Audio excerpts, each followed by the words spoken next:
All right. Man, This is an exciting one. I'm so hyped for this one. this is intimidating to say the least. We'll go slow. We got time.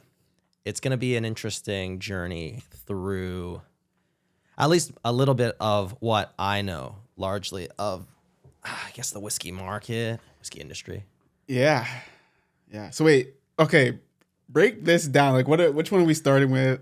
Okay. What's gonna be the game here? Okay. So I think drinking the whiskey gives a good idea about a couple pieces of the whiskey industry altogether. And it's Okay, easier to cool. tell a story. All right, so it's a About- storytelling device. Exactly. All right. Cool. Exactly. Cool. So we're going to go through 3 regions, and we have 6 bottles here. And we're also going to go through some of the more interesting nuances when it comes to the making of whiskey. Right. But specifically, the 3 regions are going to be American, where we're Okay. going to try bourbon. Okay. We have Scotch, where we have 3 different Scotch whiskeys. Okay. And then Japanese, where I've got 1 Japanese whiskey, but I have one where it's been created again. Interesting. Okay. Yeah. So we're going to talk about the different nuances about them. Right.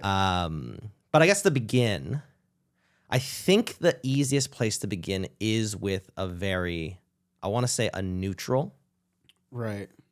very simple whiskey so that you have at least a baseline. Cool. And we're going to start with Auchentoshan 12. Auchentoshan 12. Yeah. All right. Now- Hold it up in the camera. Exactly. Make sure they get it. I don't know if that one got it there. All right. Cool.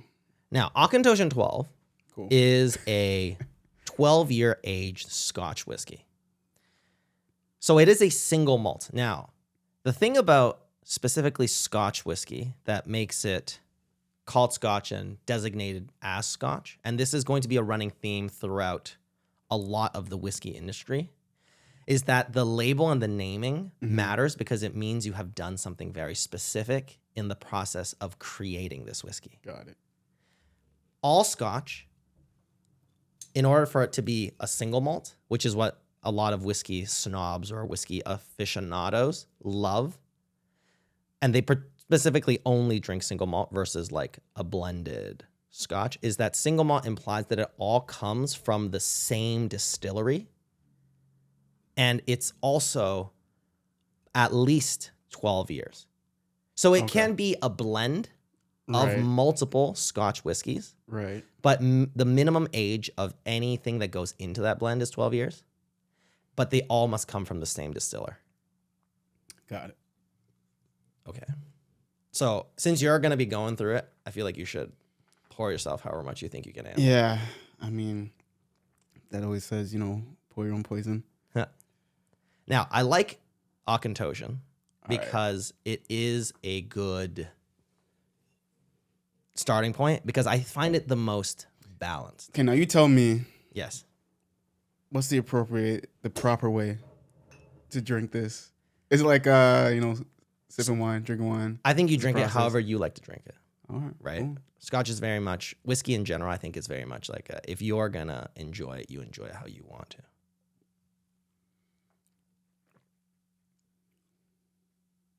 Tell me what you think. Like what notes are you tasting? What kind of general feeling, anything at all that describes what you're going through?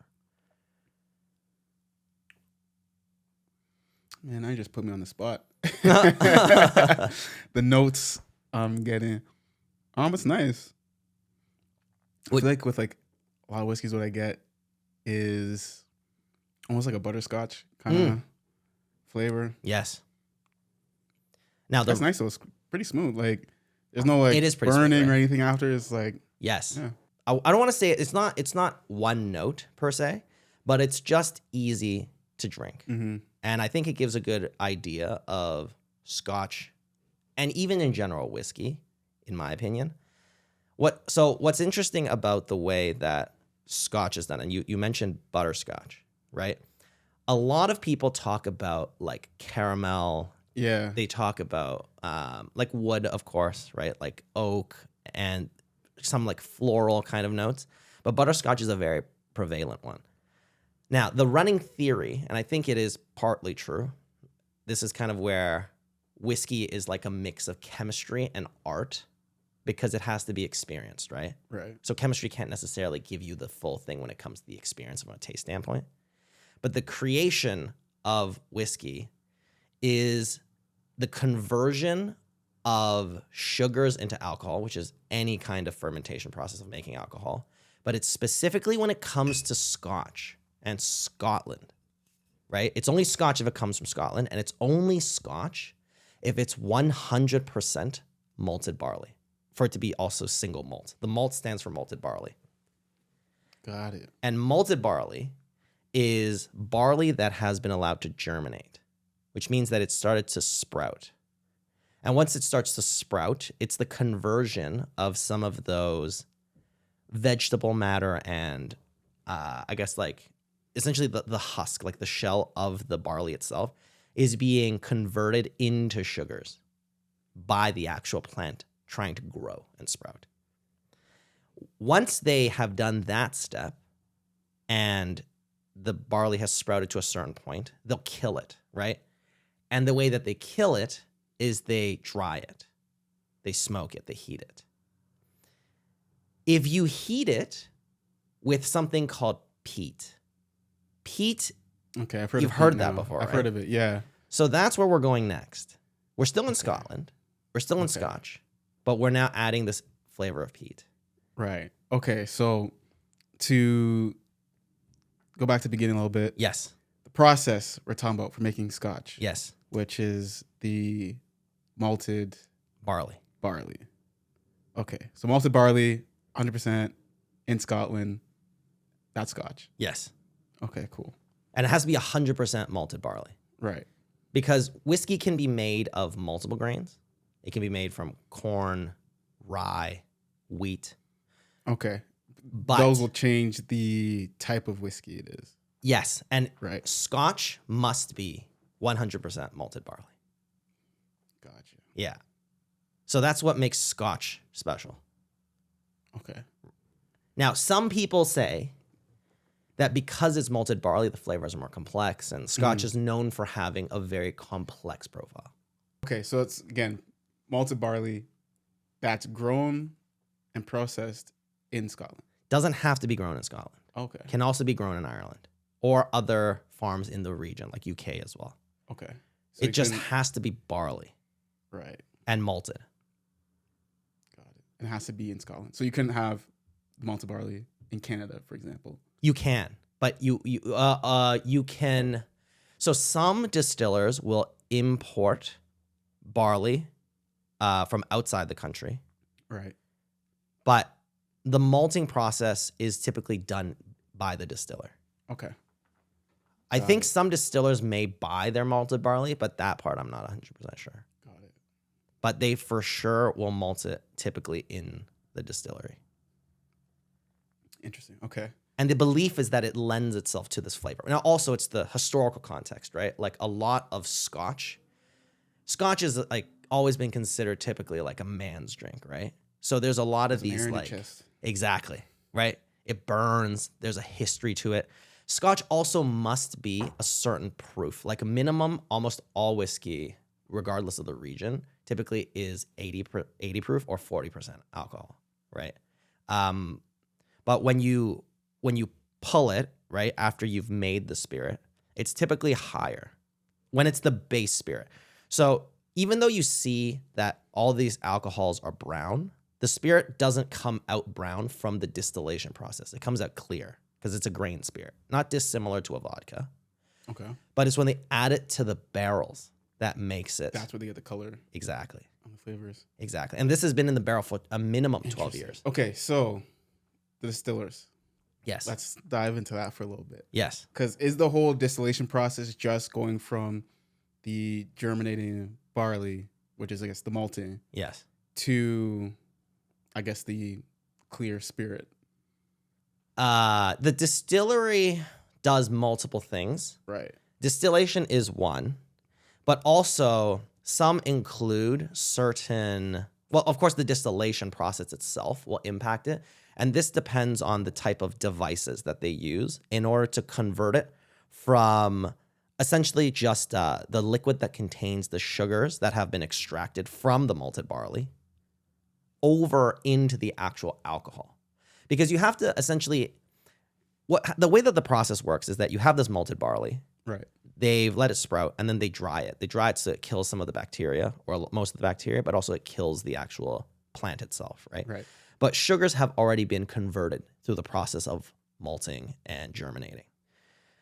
They take that and essentially they soak it in water, and the water is heated. And what they'll do is they'll do that typically 3 times with increasing temperatures. But what that will do is that'll extract these different sugars and these different particulates from like the barley itself, including oils, right? Like vegetable oils, all that stuff, into this liquid. And this liquid at this point typically has a pretty high, a really high sugar content, but a very low alcohol content. It's somewhere close to like 7 to 8%.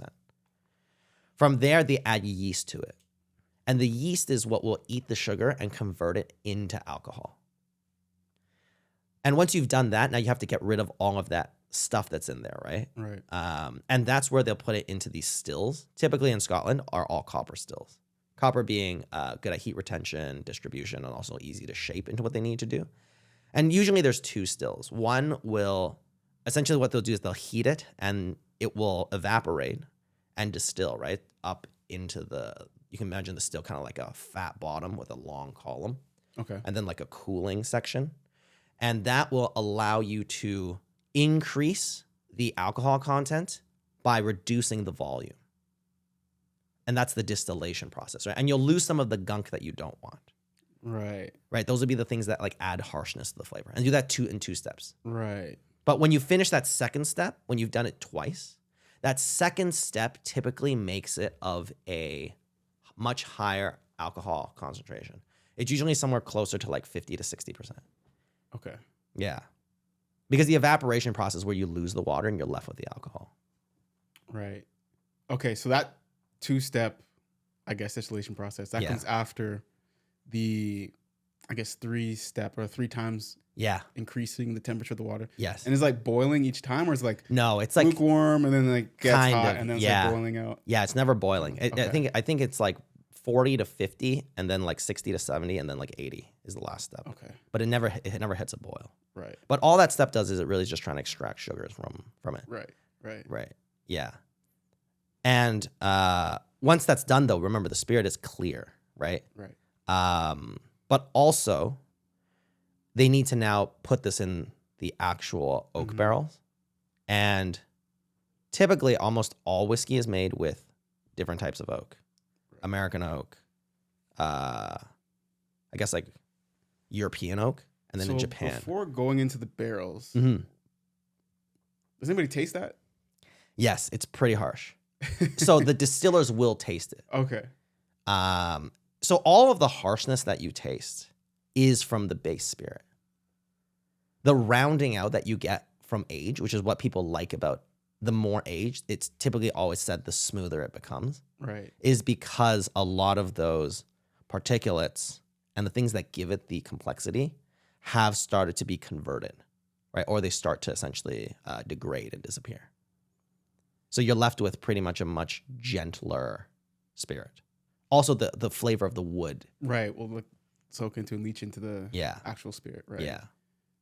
Got it. So the interesting thing I think about the base spirit part is going to be the fact that, again, because it comes from a plant material, there will be a lot of this like tannin, polyphenol type of particulates, and that's what gives you some of the more bitter, more drying things about the alcohol, right? And that's some people like that because it gives it character, right? Right.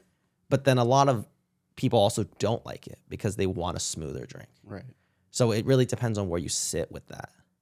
Where it gets interesting is when we now move over to a very, very popular Scotch. Maybe amongst Scotch drinkers, a cult favorite. I'm ready for this one. So this is Lagavulin 16. Have you had this one? I think I've had the 16 once before. Okay. Yeah. So this one is peated. It's not super peated, but it is peated. And as I mentioned before, peat is the stage where you want to dry the malted barley, the germinated barley. And what they'll do there is they will start to usually they'll smoke it. Yeah, that's what it was. I remember the first time I had it and getting that like smoky kick. Yeah. In my chest, and was like, whoa, this is crazy. Almost like not like a mezcal, but mezcal almost has like a similar kind of smoky flavor. Very similar. Very similar. Interestingly, peat is, if you think about Scotland, Ireland, the UK, there's a lot of like swampy, boggy type of land, right? And there's this land that has been grown with all these different plants, grass, whatever. And it's like died and compacted and died and compacted and died and compacted. Right? It looks like dirt. Right. But it has a lot of dead vegetable matter in it. Right. So is that process, is that a natural process? Or is this like, oh no, they're manufacturing the peat? This is the natural process. Okay. The part where they manufacture is they'll take it and then they dry it. Right. Right? To dry into like these, well, they cut into bricks and then they dry it. But with that, they will then burn that. And that smoke gets added to the thing that's drying the barley, which is what imparts that smoky flavor. That's why it's a peated whiskey or peated Scotch. Interesting. And the flavor of the smoke comes specifically from that. Right. And peat itself is a very, very, I don't want to say it's controversial, but it's definitely a very divisive flavor profile. Because people who like peated whiskey love peat. Yeah. They swear by it, right? Especially aficionados. I can relate to that because I think the first time, I think it was maybe, was it the 12? Well, yes. Yeah. And the first time I had that. Yeah. Because I don't think I've had a peated whiskey before that. Because I'm more familiar with like Japanese whiskey. Yeah. Tried that. I was like, oh, this feels like very much that like cigar and a whiskey type of drink. Yeah. It's harsher too, right? It is. Because it's young. When it was younger, it's harsher. I liked it though. Oh, interesting. I enjoyed it. Yeah. It's because you're a man. It was it was a good experience. I like that one. This one is definitely smoother. Like I think I can tell that difference between like the 12 and the 16. Yeah. I think Lagavulin, I don't remember. These numbers are hard for me to remember, but I think the Lagavulin, you might have had a Lagavulin 8. 8? Yeah. Not a 12. Yeah, or a 10. They have a younger one. The younger one actually costs more usually than the older one. Interesting, because it has more of that. No, I think it's rarity. I think they don't make as much of it. Because Lagavulin 16 is their flagship. That's one of the common one. Yeah. 16. Yeah. Okay. Although it's changed lately. A lot of whiskey drinkers have complained that they think they've changed the blend recently. So this is a very interesting part of the business, right? If you think about the whiskey business in general, you got to remember, right? It's comprised of a blend. They're all blends. It's very rare that you use only the whiskey from one batch that got created or one barrel, right? So they have these master blenders who have access to all these different whiskeys. Now, again, because we're talking about single malt, it's all the whiskeys that they have access in their distillery. Right. So you're working with the material that your predecessors made. And from there, you're trying to blend, right? Because remember, it's a minimum 16 years. Right. You might have something in here that's 30 years old as part of the blend. Right. But we only know that the lowest age is 16. But this means if 16 years ago, the demand for whiskey was only, let's say, 500,000 tons, for example, right? Right. But the demand for your whiskey today, after 16 years, is 5 million. You can't recreate it because you only have so much source material to work with. And the blenders have to consider that when it comes to trying to match the amount of volume demand that the business is looking for. This is actually one of the struggles of Japanese whiskey that they went through because they went through a boom, a massive boom that they never expected. Interesting. And that's like one of those things that makes it controversial because like in order for them to keep selling Lagavulin 16, they might have run out of what made the original Lagavulin 16. So a blender will try and come up with a new blend that tastes as close to the old blend as they possible, right? But there might only be like one 16-year-old thing in there, and the rest is like maybe 28, exactly. 30. And maybe that's why they have to increase 17. the prices. Right. Yeah. Interesting. But even then, the taste might be a little different, right? And especially when it's so beloved, that's one of the complaints. So what you're drinking is actually one of the OG Lagavulins. I've had this for 5 years. Wow. So, of course, ironically, I'm completely allergic to alcohol. I know, I was going to say. Yeah. For those that don't know, you don't drink, but man, you know a lot. Well, I made a whiskey. That was the thing. I was in that industry. So I learned a lot. That should have been the 7th one we had here just to taste. I do have a bottle. I haven't cracked it yet. I'm saving that for a special occasion. Yes. But yeah, we'll get to that one. Yes. But I did have a question about the peat. Yes. And in preparation of this episode, trying to do some like research and get familiar, I guess, with the world of whiskey a little bit. I was listening to Whiskey Cast. Yeah. Popular whiskey podcast. And even just like the brief amount of time I spent listening to it, I was able to pick up some things. And there was a news report that I think it was either in Scotland, could have the country wrong, that they're looking at banning like retail sale of peat, and then looking to ban the more commercial horticultural use of peat.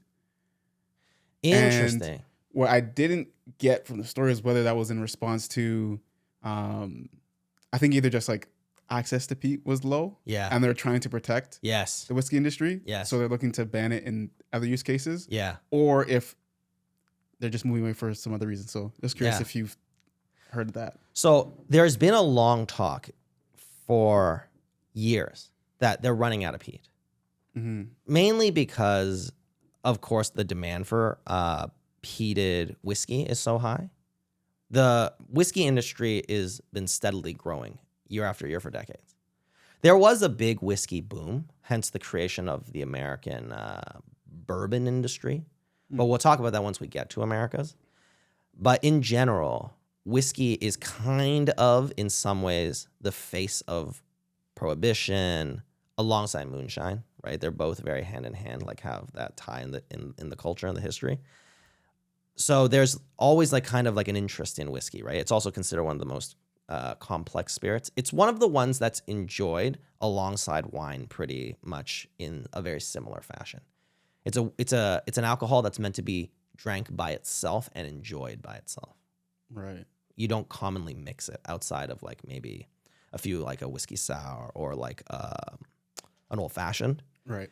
But you don't normally put in Scotch or any single malts into a cocktail because it's designed to be enjoyed by itself. Right. Or at least that's what the purists will tell you, right?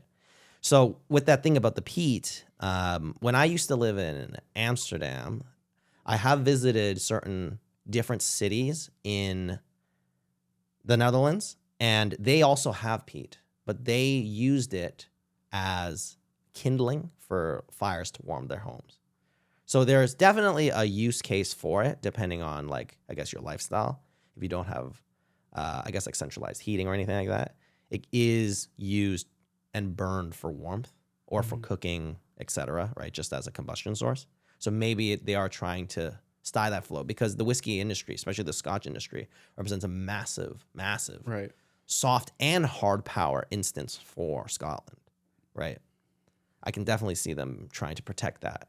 And Scotch is such a beautiful thing for a lot of reasons, right? It's such a cultural tie. A lot of these distilleries have been around for hundreds of years. That's an interesting point you bring up, though, around soft power, which I think often we'll talk about. Yeah. Right?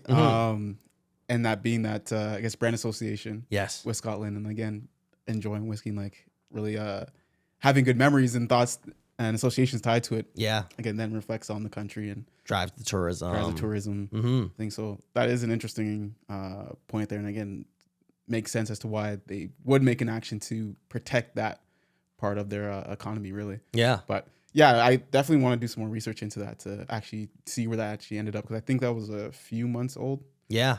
The episode I was listening to, so. Even that slice of the business, right? Like, I didn't even know that they sold it commercially for other things, right? I don't know how the extraction and the acquisition of peat works in Scotland. There may be companies that do it. I always thought the distillers do it alone, but that's just an assumption on my part. I actually have no idea. But it is a very interesting, very key integral part of the Scotch story, especially Islay. So Islay is the most famous region in Scotland. So there's roughly 7 or 8 regions that manufacture Scotch. Islay is the one that's most famous for peat. Okay. Islay Scotch, almost all Islay Scotches are peated. But this one, in particular, again, the Lagavulin, is the most famous, typically amongst whiskey drinkers, Scotch drinkers, for its peated flavor. One interesting thing as well about Scotch, and I found this out recently, who do you think is the largest consumer, as far as country goes, of Scotch? And I'll give you a hint. Hint. My first guess, Yeah. which actually I made the guess, would have been Scotland. Like, oh, we're producing it. Must have a booming local economy. But I think these type of trick questions are kind of counterintuitive. Yeah. It can be intuitive. It can be intuitive. And I'll give you a hint, okay? You want to think population size, and you want to think who would be exposed to not necessarily Scotland when you think about it as an independent country, but if you think about Scotland combined with the UK, like as part of the UK. So it's not the UK. It's not the UK. But you want to think about it from this angle, like population size. I guess, yeah, my number 2 guess would have been America, just based on population. America, yes, but they have bourbon. Americans like bourbon. Right. Because they're very pro-American product, right? For sure. But there are definitely Scotch lovers. Some of the most fierce Scotch lovers are definitely in America. That was 2 guesses, I guess, last. Here's one more interesting thing. Think colonialism. What is the largest population? Man, now you put me through pop quiz. British colonialism. Yeah. What country? Canada would be the third one. No, think population size. Massive population. Once I tell you, you're going to kick yourself. Yeah, well, let's just fast forward. You can just tell me. It's India. Really? India is not only is it the largest consumer of Scotch, it's the largest consumer of whiskey in the world. Yeah, I would not have guessed that. Yeah, right? I would not have either. I honestly had no idea either. When I read that statistic and I was doing some research into it in preparation for this, part of it is the fact that, again, they have this exposure to British culture and British colonialism in general. And it's one of the, you could argue, more dark things that is a byproduct of historical colonialism, is that they kind of put a lot of these British things up on a pedestal through, of course, a bit of the colonial downward action, but also in general, they found a way to integrate it into their lifestyle. But Scotch is most heavily consumed globally by India. They purchase it more than anyone. And this has been steadily growing since then. But they do it in spite of severe taxes and tariffs. So they pay for the same product maybe 200% more than Americans might. We as Canadians pay a lot as well. Of course, we got heavily alcohol tax, right? For sure. But India does as well, and they do it in spite of that. Wow. Yeah. So they think that the market will grow even more. Damn, the more you know. Man, you've been ripping through it. How do you feel? It's getting a little warm in here. Yeah. But you are good at holding your liquor. I do remember that. So, I mean, in the sake of keeping the conversation flowing, you know, and taking one for the team here. Yeah. How do you like it? Between the two, what did you think? The Auchentoshan and the Lagavulin. I like the peat Lagavulin. Like, yeah, it is a man's man. Personal preference. But yeah, this was the first time I had the Auchentoshan, so that's cool. Smooth. Yeah, very. Yeah. Yeah, man. I mean, of course, appreciate you opening up your of course. stores here. I got all the whiskey mainly for hosting, right? So this is absolutely a pleasure for these bottles. I guess this is kind of like a party. Yeah. In some ways. In its own ways, exactly. One really, really wild thing is if you ever get the chance to try, it's called an Octomore.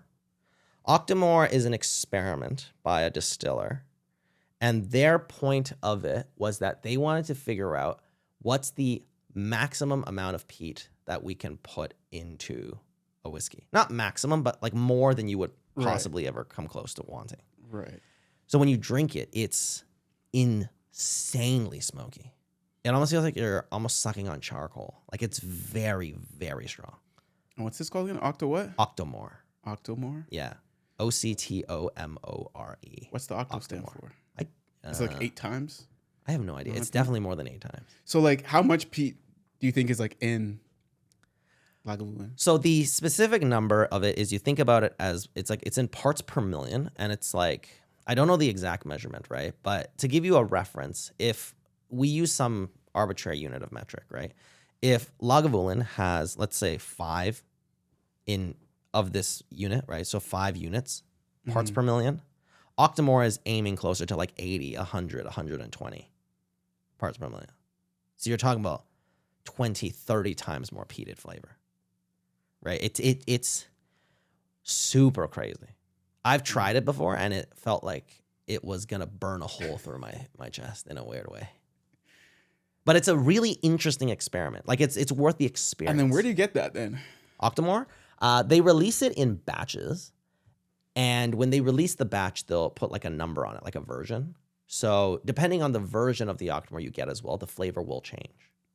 So there is a lot of variance in the profile, right? Like it's interesting because like you really are just doing the same steps as everyone else, but the product you yield is so different, right? Especially not to mention the blend that goes into it, because they are blended as well. Yeah, there's a lot that learning about, like, just again, to your point, the artistry that goes into crafting and producing whiskey. There's even talks of there being like, or not talks, but there is an existent. It's like a Scotch sommelier, not a Scotch, but a whiskey sommelier. Right. Because there is so much nuance to it. Also, there's a lot of whiskey clubs where people gather, right? Yeah. And they try and guess what's the region, what's the distiller. Blindfolded? Yeah, they don't know what it is. You're given 3. Okay. Yeah. And usually they'll be like, all 3 are from the same distiller. Right. Yeah. And you got to guess which is which. Which is which. That's cool. One of these, and I guess it's at this point, so you tell me you tell me the pace, how you feel, right? Because we have a lot to go through. We do. I mean, basically, we could pour up the next one. Yeah. Gotta. Okay. Yeah. So take my time. So here's the question: do you want to stay in Scotland? Do you want to stay in Scotch? Right. You have a choice here. Let's stay in Scotch. You want to stay in Scotch? We're through Scotch. Yeah. Okay. Ardbeg is a distiller, also from Islay. So this is peated as well. Okay. So you can taste the difference in peated. This one's not Islay. No, this one is Auchentoshan is, let me see. It's actually a good question.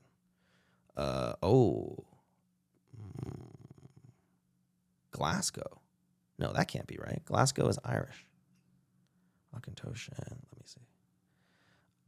Scotland's only remaining distillery to insist on triple distilling. So this is triple distilled, unlike double distilled of the other ones.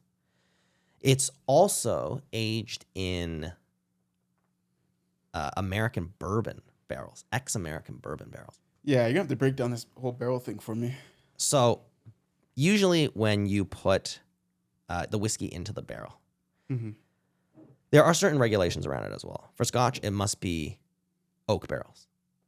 And usually these oak barrels could be used for something else. So you'll see a lot of ex-sherry, sherry being like a type of fortified wine. Right. Coming from Spain is sherry, or export, right, from Portugal, again, fortified wine. And that also lends a different flavor to the end result because, again, you also get a different color. Maybe there's more, I guess, of the red from the fortified wine in there, right? But one of the differences about Scotch barrels that get used for the whiskey versus the American bourbon is that American bourbon barrels are new American oak barrels. Now, they do char the inside of the barrel, but to get a little bit more flavor. Yes. Okay. Yes, exactly. And it seals it a little bit, right? Because like when you burn it, it kind of kills some of the material, but it also makes it less porous in some ways. But because it's new, right, you get stronger flavors out of it versus with like X whatever. Right. barrels. I guess that makes sense. It'd be like trying to re-steep an old tea bag or something. You got it. Exactly. Right. That's a great example. Right. That's a phenomenal example. That's exactly it. So that's one of those things. The other thing, one of the other differences that's interesting is that American whiskey can be called bourbon as long as it's been aged 3 months, whereas Scotch must be minimum age 3 years. Right, so whatever goes in, minimum age 3 years, versus bourbon, which can be 3 months. Right. On average, closer to 6. Maybe some do a little longer. But you very rarely see bourbons with age statements. Usually they're no age statement bourbons versus, of course, Scotch is most famous for their single malts. Now, the reason why I chose this next Scotch, which is the Ardbeg Ugadil. The Ugadil is a cult classic inside of a distiller that is a cult classic. Ardbeg is like the Scotch connoisseur's favorite distiller. Interesting. So if you're into Scotch whiskey and you're like really passionate about it, most Scotch drinkers love Ardbeg. And that's because they do really interesting things. A lot of Ardbegs are no age statement. If you look at that, you don't see an age statement on there, right? But that's not to say that there are not very old Scotches used inside of the blend. One of the most famous is Johnnie Walker Blue Label. Okay. All Johnnie Walkers are blended Scotch.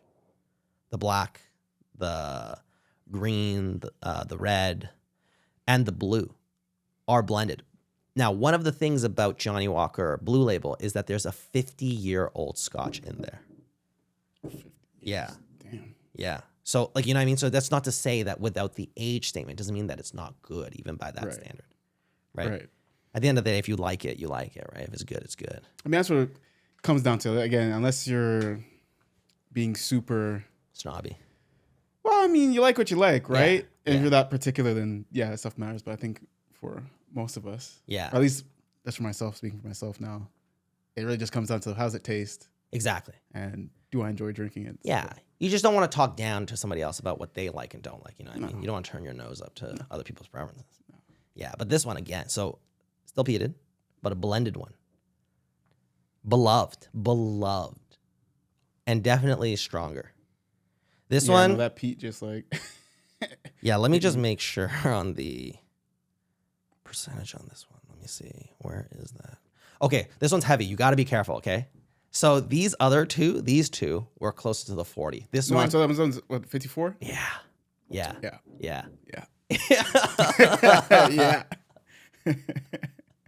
So that's the other thing about Ardbeg and why people like this one as well is because with the ones that come out at a higher ABV, sometimes they'll be called like distiller cask strength, right? Okay. Is that they do not dilute it down to the 40%. Got it. Usually, how it kind of comes out. Exactly. So that'd be that second step then. You're saying before the distiller where they're like boiling it to then catch it and like that is like reducing the volume? No. Usually they distill it when they pull it out of the barrel. So actually there may be different stages where they do distill it down a little bit. But like by the time you're ready to bottle it out of the wooden cask, right, that's where you might try and distill it down to 40%. Okay. So if you don't and you get it straight out the barrel, then it's barrel strength. Okay. Gotcha. Yeah. Gotcha. One of the things about it, of course, is dilution, right? You get more product by diluting it down. But the other thing is that the age, of course, makes it more expensive, right? Because one, the time. Yeah. Like I was listening again to Whiskey Cast and they're talking about bottles retailing for like $2.89. Yeah. I'm just kind of like, is that, I mean, that's definitely more than we're getting in Ontario at LCBO. You're going for like an average, I don't know, let's say Crown Royal. And you're going for a 2.6. That's like what, $40? Yeah. It's going to run you. Yeah. So what is, just real quick, I guess, the difference between what you're paying there for $40 to then justify the 289 and I guess plus range? Like, what is, I guess, the difference in the process? So other than the supply demand, right? Demand is easy. Whatever people want is going to increase or decrease price movement. But the factors that go into the supply, as we discussed, was that the age, you're relying on your forefathers before you and the foresight they had to create a certain amount, right? And in that process, 16 years, 18 years, 20 years, 25 years, a lot can happen in that time. You know, things burn down, barrels break. You might just lose product in that time period. You have no idea what's going to happen, right? Economic downturn, all these things impact what you can do and whether or not that liquid is going to make it to that point to then go into a bottle. The other factors is something called angel's share. Now, the angel's share, as you can probably infer from the name, right, is just how much of the liquid evaporates from the time it takes to age it. So you just end up with less liquid in general. A lot of those are the factors that go into it. More granular factors include the way when you go through that last process. So the second distillation process. What you're trying to do as well is you're trying to essentially separate it into three parts. There's the head, the tail, and then there's that middle portion. The head portion usually contains a lot of stuff that you don't want. These will be kind of like some of the harsher tasting, heavier metals, whatever, that came out of that distillation. And then near the end is like kind of the gunkin stuff that's like settled at the bottom. Both the front, the tail, and the head, you don't want, right? Right. But again, where you decide to do that cutoff, right? It's not a clean break. There's like blurry lines there, right? So how safe do you get with that, right? Because the tighter you get to the head and the tail, you're introducing a lot of negative flavors to the actual liquid. So if you want to play it safe and you want it to yield, let's say by argument's sake, the best product possible, you're giving up a lot more of the product in order to get that a smaller middle portion that you're certain is free from the head and the tail. So those are factors, again, that all they do is they decrease the amount of supply that you have. And those will be the factors that go into creating this blend, right? Because there are certain things, of course, like that we can say add complexity, but there are also agreed upon things that taste bad, right? Things that, you know, generally everyone agrees upon is a bad flavor. Right. Yeah. That go beyond, you know, complexity. So those are the things that all essentially move into that price. Got it. So this one, though, the Ugdil, have you tried it? I did. What did you think? It's nice. It's nice. Like, definitely had more of a peaty, I think, taste than Lagavulin. Interesting. Okay. Like, yeah, like when I first smelled it, I was like, oh, like went straight up my nose. Like, hey, it's nice, but it's smooth though. Even for 54%. I guess maybe after two, Yeah, it started burning, but yeah, that is a factor. You're right. For sure, that is definitely a factor. But no, I liked it. It was good.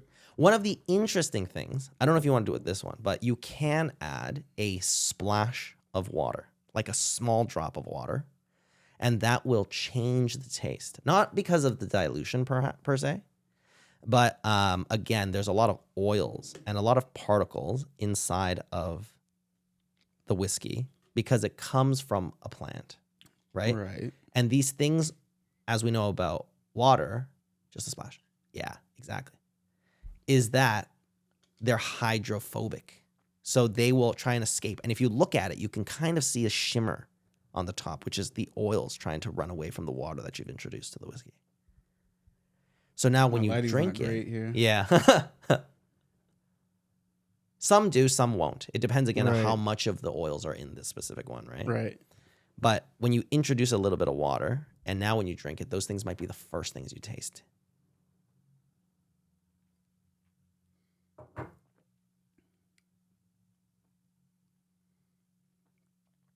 It was different.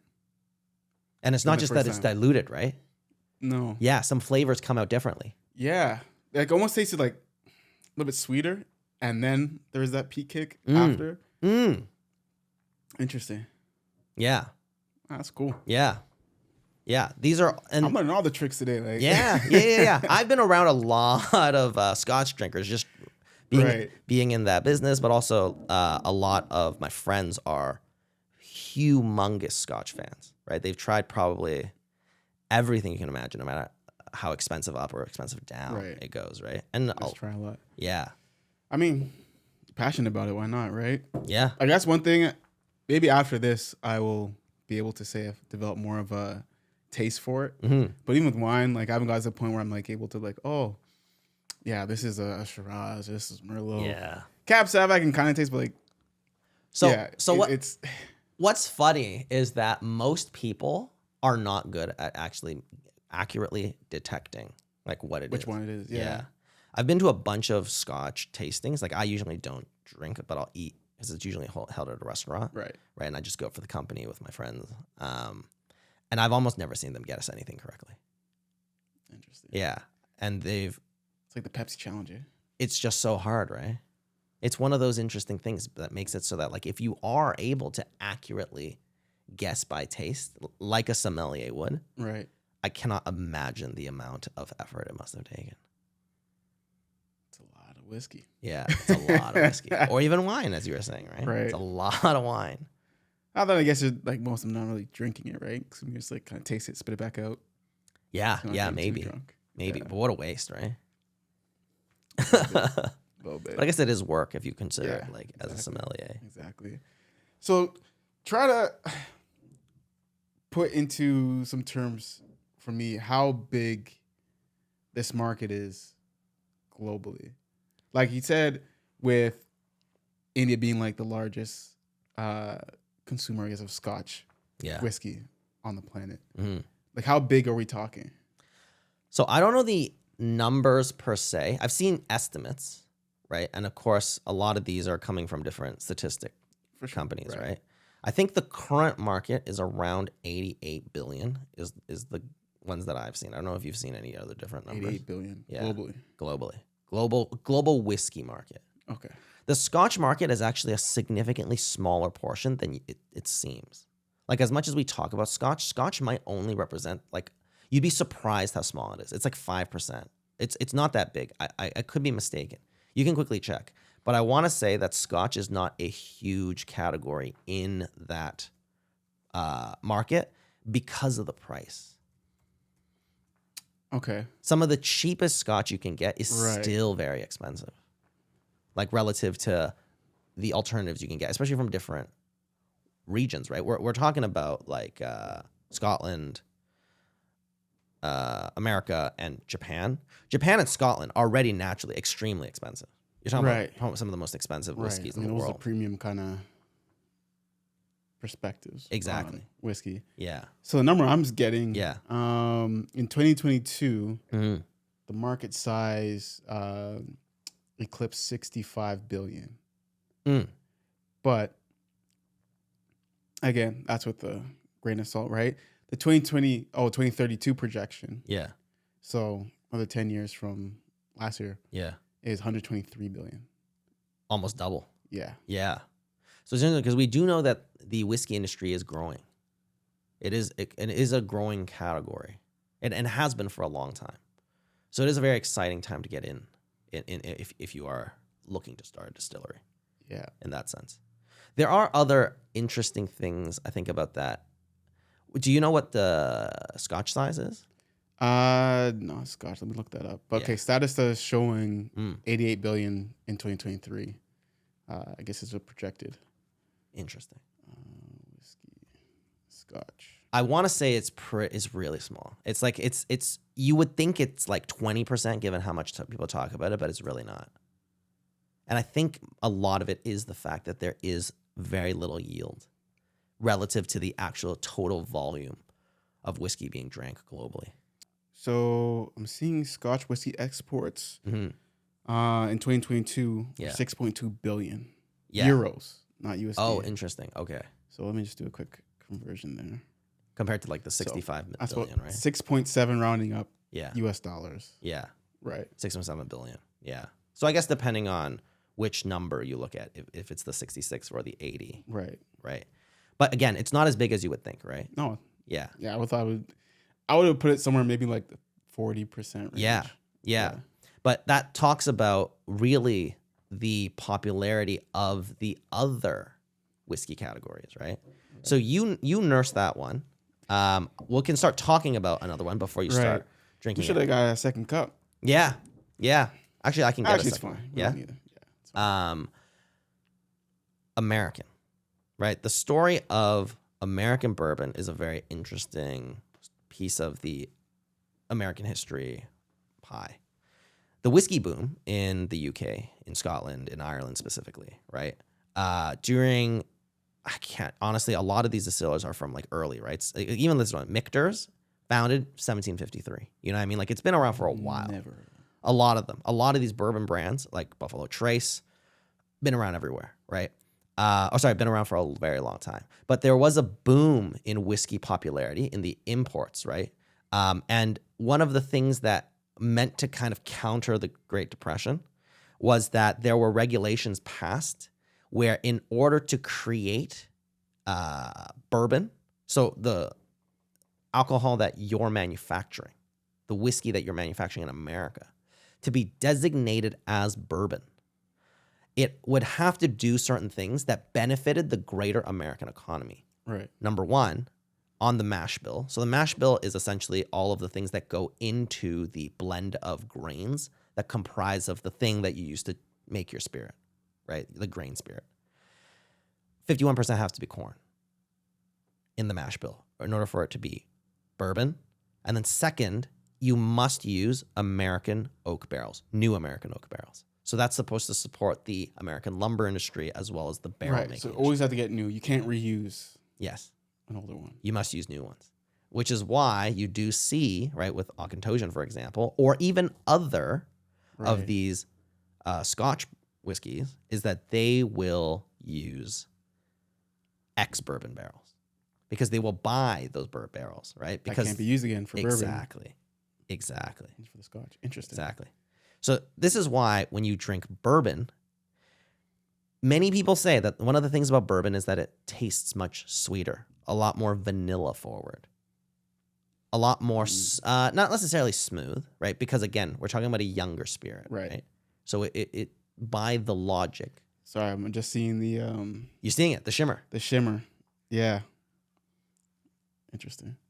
Yeah. Sometimes well, even once you add the water, you give it a little time to wake up, right?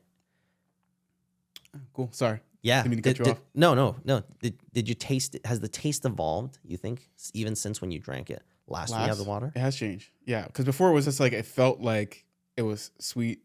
And then the PK, I feel was like just the water kind of just like on top. And then the whiskey. Now it feels just a little bit more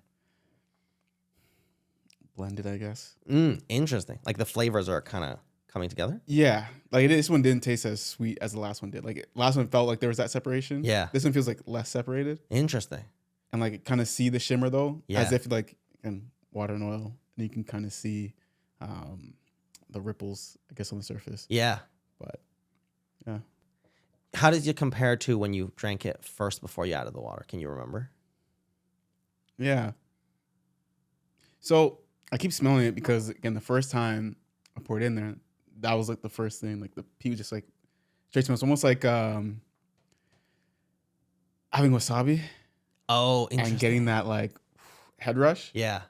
It's similar to that. Not to the same intensity, of course, but similar feelings. So I keep smelling to see if that changes. Yeah. And I don't know if it's just because the volume is less, so it's not as intense, but it's still there. Yeah. Just not as sharp. And again, I don't know if that's because I'm anticipating it. Right. Preparation. Yeah. Mentally, but yeah, that is something I'm picking up now. How do you like it compared? So I guess two questions. One, how do you like it with water versus without? I guess I'd probably go without water.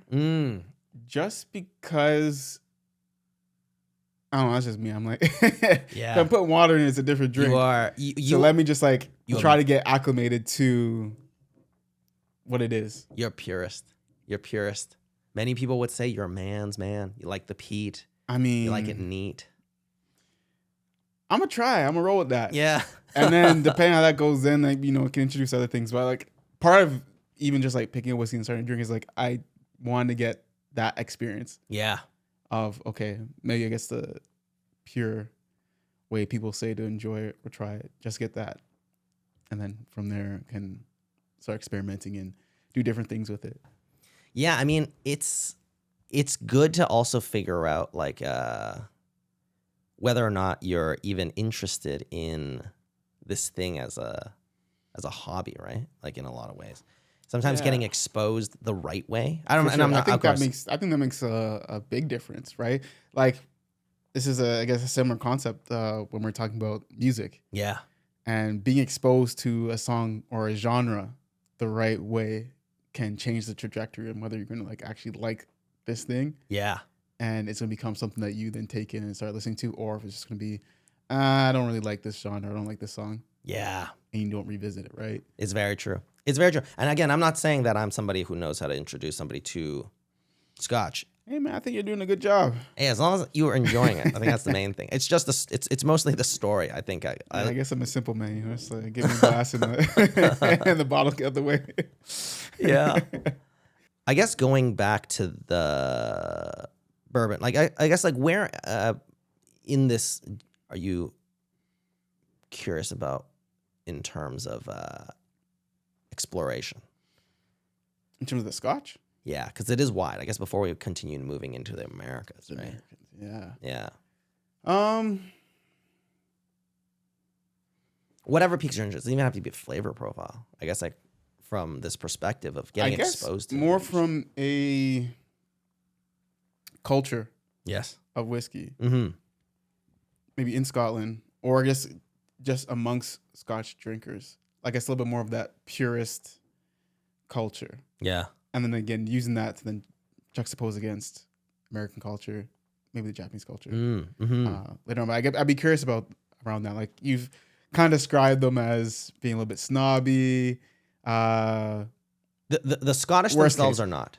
But not Scotch itself, but those that enjoy Scotch, enjoy that period. It does have that reputation. There's a little bit of a, I guess, highbrow, nose up in the air kind of connotation to it. But you've also, talked about going to restaurants and doing tastings, and I wonder what those kind of experiences and spaces are like. Yeah. And would you describe them as approachable or very? I feel like it's a bad rap. As much as there are, I guess, like the few who do kind of turn their nose up to like the blendeds and the non-Scotch, I do find that the overall trend of the Scotch community has grown more and more friendly, a lot more accepting, right? At the end of the day, people are sharing a passion and a love for a hobby. And if you think about it, it's a pure hobby, right? You're just enjoying it for what it is. It's come and it's gone. Right. Even if you think about some of these, right? Like this 16, like you're drinking the very last amount of this thing that exists. Whatever you drink after from this point on is a new version of it. As I mentioned, right? The batch is different now. Right. You cannot recreate this thing that is left here. This is the last amount of it, right? That will ever exist. So in that sense, it's like it's meant to be a thing that you can enjoy. And I think that's one of those things about whether it's wine, whether it's cigars, whether it's whiskey, is it's this moment that gets encapsulated by drinking this thing that you share stories and you share the experience in. And it's really just like it adds to the memory and the ability to remember that thing.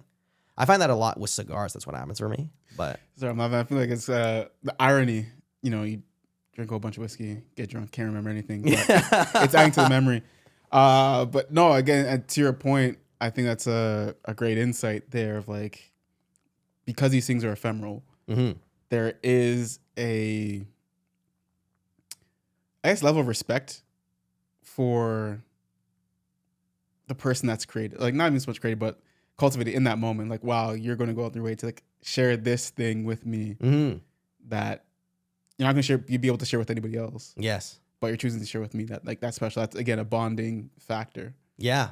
For that experience. And it's really why I got into like buying these whiskeys is for that reason, right? Like I think like, well, I've shared a couple cigars with you, right? And I'm sure we'll share a lot more. Man, that's the other thing. I don't know nothing about cigars. If we ever do an episode on that, I'm gonna be really out. Okay, we can't do an episode like of that in the same way. Yeah. Not gonna have here. But put on like 5 cigars back to back.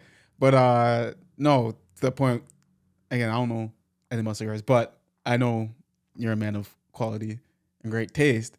So the ones you're sharing with me, these are not like, corner store cigars, right? So that meant a lot to me in that moment. So I can see the parallels there with the whiskey as well. Yeah, and I think it's really also, it represents not only that, right? It also represents how much you mean to me, right? Because I'm like, hey, I've got a couple of these. There's only a couple of these actually that exist. And I have a few, but I would love for you to share this with me, right? And I think that's something that always attracted me to, whether it was the cigars, whether it was like even the whiskey, right? Again, I only host with it, but I think it just like, it adds to it in the sense that if you can tap into that a little bit and the people who are sharing the moment all understand that, right?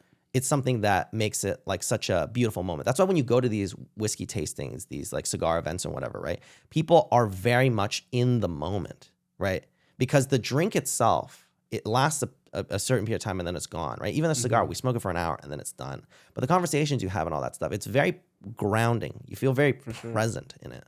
And I've noticed, and why I continue to go to these whiskey tastings despite not tasting it, is because of being in that type of energy is extremely enriching, right? You're around people who genuinely want to be there with you in that moment. They've taken time out of their very busy days. A lot of these people are, obviously older, have families, and they work, right? But they're spending that time together to come together, one, to enjoy the spirit, but once you enjoy the spirit, it's the conversation around it, right? People aren't just sitting here like, of course they're talking about what they're tasting, but they're also oftentimes like a lot of people get more vulnerable. It's a really crazy thing. I mean, of course the alcohol, like the courage, right? I'm about to say. Yeah, but it's a beautiful thing. I'll take you actually to a few that I participate in if you're interested I'm now. Game. Yeah, I'm game. Yeah. I think it's in the experience around it. I mean, if I can just be guessing any type of whiskey and like no points against me, that's fine. Yeah. Everyone's getting it wrong anyway. Exactly, so right? But no one cares. It's just it's all in like the great company and the fun of it. That's awesome. That's a really cool insight though on, I guess, types of products or things that can create those moments and being able to tap into that. And like, I guess from like a marketing perspective, like that'd be something I think to tap into, right? Yeah. Just that emotional aspect of it. Yeah. You can almost argue that this might be one of those things that AI cannot touch. Because it's an inherent human to human experience, right? There are obviously parts of the industry that AI can come in. Yeah, I wouldn't say you can replicate impact. It. No, but you can't replicate a tasting. Curate. Obviously. Curate, maybe facilitate. But then how would it know what the tastes are unless it accumulates? I don't think it would have to. No, per se. But again, like you could train something on like, this is like, just read the label. Yeah. These notes, these hints, they should be experience. Kind of program to that, and then it's going to guide people through the tasting experience and give them prompts. Interesting. It can like essentially like an AI host. Yeah. To those experiences, and then based on the live feedback from people in the moment, it could then decide like, okay, rather than like continue on this path, we're gonna like divert down this one. Yeah, that's true. Actually, almost like a suggestion, like a sommelier. Yeah, exactly. You like can give a goal of like, hey, we want the conversation to get to here, or if you pick up on these things, keep driving the conversation that way. Yeah. And again, with sentiment analysis, you can figure out what's working, what's not, and then steer the conversation that way. So. And I guess in that sense, it is data point tracking, right? Yeah, absolutely. That's the thing. I don't see like all these things that AI is. I don't see it's meant to replace human experiences. Yeah. The best way we can, I think, utilize it is to find out how it can enhance human experiences. That's true. Actually, now that I think about it, usually when like somebody is really into whiskey or really into like cigars or wine, whatever, right? People who are less familiar but like want to get into it, they will ask like, what would you recommend me? Right. And usually they'll ask you like, what do you like? Right? What kind of notes are you looking for? Are you wanting something light? You want something heavy? You want something flavorful, complex, simple, smooth, etc. Like, what do you prioritize? And then from there, they try and get there. But they're basing it off their own palate, and we all have different palates. Like, what if you had a companion app? Yeah. Like, what's the wine app? Vivino. Yeah. I think it's called, where you can track wine bottles and stuff. And there's community there. You can rate bottles. There's probably a whiskey related one as well. But this is AI whiskey companion, like your personal, whatever the whiskey sommelier word is, Should probably look that up. I think it is still sommelier. Oh, is it? Yeah, they haven't changed it. Oh, cool. So whiskey sommelier, in the AI app, and it's just you kind of telling it what you like and recommends you. Okay, go to LCBO or wherever you can get liquor from. Buy this bottle. Yeah. Taste it. Let me know what you think. Oh, this is my experience with it. From there, it says, okay, cool. I got the next recommendation for you. And it's able to, like, over time, recommend you things, learn your palate, and then start suggesting you which, whiskeys to drink and try. Yeah. And then build up over time. Yeah. Yeah. So it's like, yeah, have that. But again, I guess in that, it is removing the community aspect of it and that human bonding moment. Yeah. In that sense, yes. But that's a bit of a problem. But if you're just trying to train up, yeah, and say, like, hey, I just want to build some kind of palate, some kind of taste, so I can go to these events and be a little bit more informed. I think maybe it's a good stopgap for that. That's true. And especially given the price and the rarity of a lot of these too, you kind of don't want to spend a lot of money and then get something you're not going to like, right? Yeah. Just because it's expensive. For sure. And there are certain brands that kind of do hold that position. Again, everyone likes what they like, right? That's a huge, obvious disclaimer about anything regarding like what brand and what place in the market. But a very popular and expensive Scotch is Macallan. Okay. I'm familiar with that. Yeah, you're familiar with Macallan, right? Yeah. Macallan kind of goes for that category of people who like are aware of Scotch and aware of its representation as like a luxurious thing to spend money on. Right. And they go after that market. And they don't produce bad Scotch. Don't get me wrong, right? And again, it's entirely taste-based. I've mainly accumulated this just from all these events that I've gone to and then the people I speak to about it. But a lot of Scotch aficionados or Scotch snobs, as you know, you can call it either way, right? They don't like Macallan because you aren't getting what you should in terms of the value for the price. They increase the price because they're leveraging on that luxury side. So Macallan as a gift, like I guess his business gift, right, is respected because people know that this is Macallan, this is rare, this is expensive, right. But then the drink itself is not the priority, right? They focus, at least according to these people, more aspect. On that. And they are typically more expensive. And I feel like that's going to tie into another conversation once we get to your whiskey and positioning in the market. But yeah, I think I've been able to stitch together a couple coherent thoughts, so I think I'm ready for the next one. Yeah? Okay. So, Michter's bourbon. Okay. Yeah. More expensive, at least in Canada, than any bourbon that we can get access to. These will be like Buffalo Trace, Bullet, Collingwood. What else is there? Jack Daniels, of course, right? And I really do like this one. So I will say that even though I'm allergic to alcohol, I do taste them, right?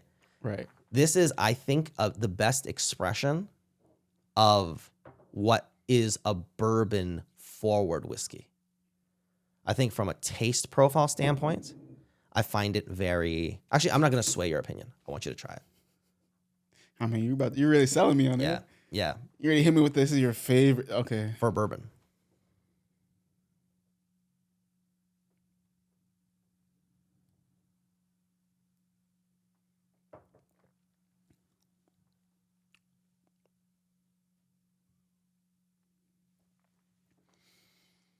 Yeah, definitely no peatiness there. I'm missing that. It's like I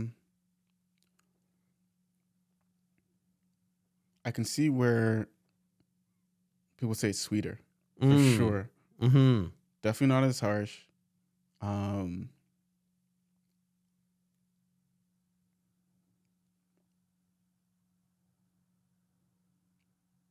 Smoother. So when you say smoother, what do you define as smoother versus these other? Right. Because in theory, these should be smoother because they've been aged longer. Fair. But again, you taste what you taste. When I say smoother, I think there's also the element of, I've already gone through 3. It's the 4th one now, is I'm thinking of the harshness. Is that the burn? When you drink it, the burn after the fact. going down, and then after, does it bubble up? You get that in your chest. Yeah. This one, nothing. And I don't know if it's just because it's just that, or because I've already been drinking. Yeah. That my body's like, okay, like you're good. So that is a good point. So some people argue that bourbon, and I've heard what you've mentioned before, right? That it is smoother. But I've also heard people mention that bourbon is always stronger. Now, I do like Michter's because it is the smoothest and the most sweet. All those positives of bourbon that people like for bourbon, vanilla. Do you taste vanilla? Yeah, like I'm gonna say the candy. But like this one again, Scotch had the butterscotch kind of piece, right? Sorry, I don't know if it's. I thought it's butterscotch. Yeah, Scotch. What's the correlation there? Interesting. As I'm saying it, yeah, never thought about that before. But so yeah, butterscotch kind of flavor. This one is more candy and sweet, but I think maybe it is the vanilla. Would you say like brown sugar caramel Yes. sweet, or would you say like Brown sugar? Brown sugar. Yeah, not caramel, because caramel I think again almost close enough to the butterscotch. When you say butterscotch, it's think- like burnt sugar, kind of like No, butterscotch like almost in some kinds kind of like nutty in a way, but not. Yeah, maybe not too nutty, like not that yeah. far. But I know what you mean. I know. What you mean. Whereas it's not as sweet as like this. This is like more candy sweetness, like sugar, vanilla. Yeah. This one's got a flavor to it, like a sweet flavor, but not like on the sugar side. Yes, because of all the other flavors that. Yeah. So another thing that typically comes with the distinction from drinkers of bourbon versus the Scotch is that people do find that bourbon tends to be one note, one dimensional. It's the vanilla, it's the sweetness, even the smoothness, and then that's it. Right. So like depending on what bourbons you're buying, they're all aiming to the same goal. And we're going to see that same similarity when we get to the Japanese, but it's going to be less about the sweetness. Interesting. But with bourbons, when you go from the Bullets to the Buffalo Trace to the Michter's, etc., you're just going in that one direction of sweetness, of vanilla, of the woodsy notes. And that tends to be how people view the comparison between the two, which is why people who are like, once you become a more mature, again, right, as the community would say, right. not to turn the nose up towards anything, right? Yeah. Is that there is more complexity to be discovered here versus here. So question. We got Scotch. We got bourbon. Got Japanese whiskey. As I'm going through research, I didn't realize how many different types there were, but rye comes up. Canadian. Tennessee. Yes. And Irish. Yeah. Was that 5? Yeah. There's also Indian and Taiwanese that are emerging. What are the differences between those? So rye is the other grain that can be added into the mash bill of the base grain spirit that you're making. Typically with American, in order for it to be American rye whiskey, it must be 51% rye. Okay. I think in order for it to be considered straight bourbon or straight rye, I think it also has to be aged a minimum 2 years. But with rye in Canada, rye is a name. It doesn't even actually need to have rye in the mash bill. It could be as low as like 1%, or I think even like if there's no rye, you can still call it rye whiskey. Like our Canadian legislation around it isn't as strict as far as these naming conventions go, right? Which is one of those interesting things. I think one of the most interesting things about whiskey is part of like the denomination. Like what can you, in order for you to designate it as this, what are the constraints? There's a historical context which ties to a greater narrative, right, of what's happened. Again, we talked about American bourbon, right? It's tied to the industry. It's tied to trying to improve and stimulate the economy riding off the back of the popularity of the whiskey boom, right? So you're trying to promote American businesses, both the corn business as well as the like forestry, like the oak. Yeah. yeah. Scotland similarly, right? So with Canada, I don't know if most likely, obviously, there is history everywhere, right? I just don't know necessarily what it is, but that's one of those things that extends from it. It might just be the same example, but Canadian whiskey typically falls under a category of definitely a more affordable option. Our most popular ones are like Crown Royal, Canadian Club. What other Canadian whiskeys are there? There's probably a lot that I'm forgetting. But that's Canadian whiskey. Yeah, right? those are two that come to mind. Yeah. With Irish whiskey, given its closeness in terms of proximity to Scotland, also has a lot of popularity. For a long time, Jameson was the best-selling whiskey, and Jameson is a Irish whiskey. So when it comes to Irish whiskey, they're kind of known for a larger production. But in recent years, especially in the last, I would say 5 years, there has been an increase in both the quality as well as the luxury side of Irish whiskey production. So you're talking about more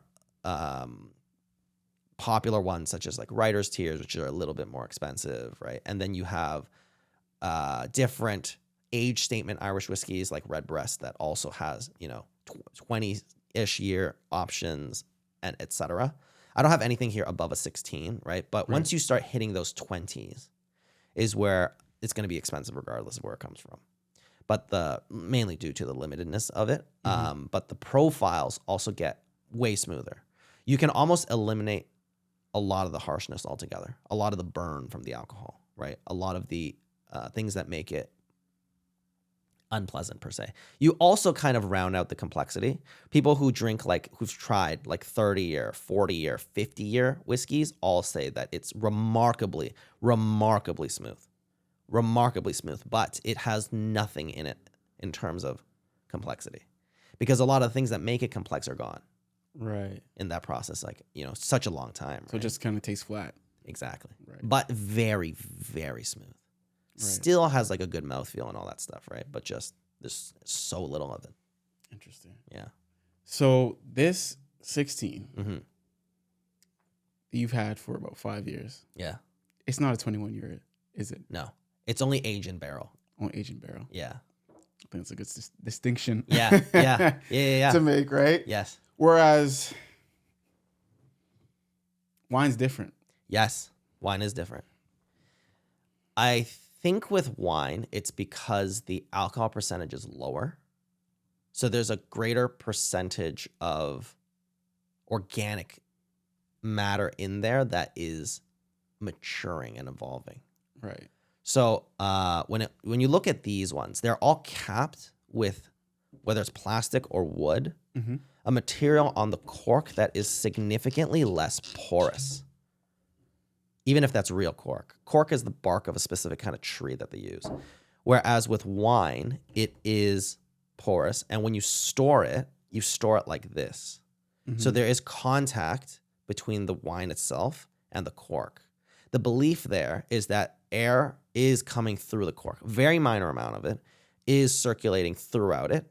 And that contact with the air is creating some kind of reaction that is maturing the wine in a way that is largely positive, assuming that the ambient temperature and the climate control is there. Right. So that's one of the beliefs. But again, if it's like cigars, we age cigars as well in very temperature controlled climates. There are peaks to these things. You can age it to a certain point and then it does start to degrade, right? Because aging isn't foolproof. Right. Right. Interesting. And one thing I've heard with whiskeys is once you're going to open it, there is a bit of a shelf life there in terms of the degradation, where the more air that's in the bottle, the faster it will start to deteriorate in terms of taste and flavor profile. Yes, to some degree, very minor compared to sunlight. So that's why whiskey is typically, as you can see, in darker bottles. But even then, you want to keep it out of the sunlight. You want to keep it out of the warmth. That's what people put in like their basement. Because direct sunlight, of course, destroys everything, right? You've seen those pictures that people leave, like if you think about posters or signs on the window, and over time when you go look at them, they're like completely whited out. Mm-hmm. It's a similar thing that's happening to the actual whiskey. You will ruin it that way. As far as the air goes, there probably is. You're probably right. I don't know how much. With wine, though, for sure. Once you uncork wine and it touches oxygen, it's a race for it to become vinegar at that point, right? And usually wine maybe lasts 3 to 6 days, right, before its profile is completely changed in a way that's skewing negative. It's not wine anymore. Right. Yeah. Yeah. It's an interesting thing about it, right? It's just it's such a high maintenance. All of these, you could argue, are very high maintenance hobbies. They're very much like, in some ways, like you can get really bougie about it, right? Oh, I mean, definitely, it is bougie. Yeah. Let's not beat around the bush now. Yeah, for sure. Yeah. Even this one, you can't really get in Canada, the UGG deal. I had to go all the way to America to pick this one up. America to get that one. Yeah, and even then it's rare. This was the last bottle. So that's the thing. Like, there's a Lagavulin. I think it was a 12 that. So the one I think I tasted wasn't the 12. I think you're right about that one. It was the one at Tom's place. Oh, interesting. Oh, yeah. Okay. I remember that. Might have been the 12. But yeah, for Muhammad, I picked him up a bottle of Lagavulin 12 from Japan. Oh, interesting. When I was there, I had to get it at Big Camera, actually. Yeah. Is that a camera store? Big Camera? Big Camera. It's like... Big Camera. I want to say Future Shop plus Walmart. Like, they got like everything in there. There's the alcohol section, regardless. And they had Lagavulin 12. They had Lagavulin 12. It was like one of the few places you can get it. And there I was around. Yeah. Huh. I know Japan does have a pretty big whiskey culture around, not even their own whiskey. They stock some very rare stuff. Yeah. So I just went there, picked it up, and brought it back. But in terms of not being able to get things here, like I'm curious if it wasn't a 12 that I had at Tom's, because it's maybe a little bit more difficult to get here because we couldn't get it from the LCBO, and that's why it was requested. I'm not sure. I have seen the lower age Lagavulin. I don't remember what it is though. They've been releasing a lot more products lately too, right? With the boom, different distillers are putting out a lot more products, oftentimes with a lower age statement, just because again, right, they have to find ways. It's something that they can get it out. They only have so much of stuff, right? Right. And by lowering the age statement, you're trying to also capture a market coming in. Like, for example, if you're coming into Canada and you want to buy a Lagavulin, right? This thing costs $180 now, right? And the price keeps increasing. So it's difficult for you to be like, oh, I want to try Lagavulin, but I might not be able to afford $180, right? Right. That means I can get 2 of something I really like for the price of 1.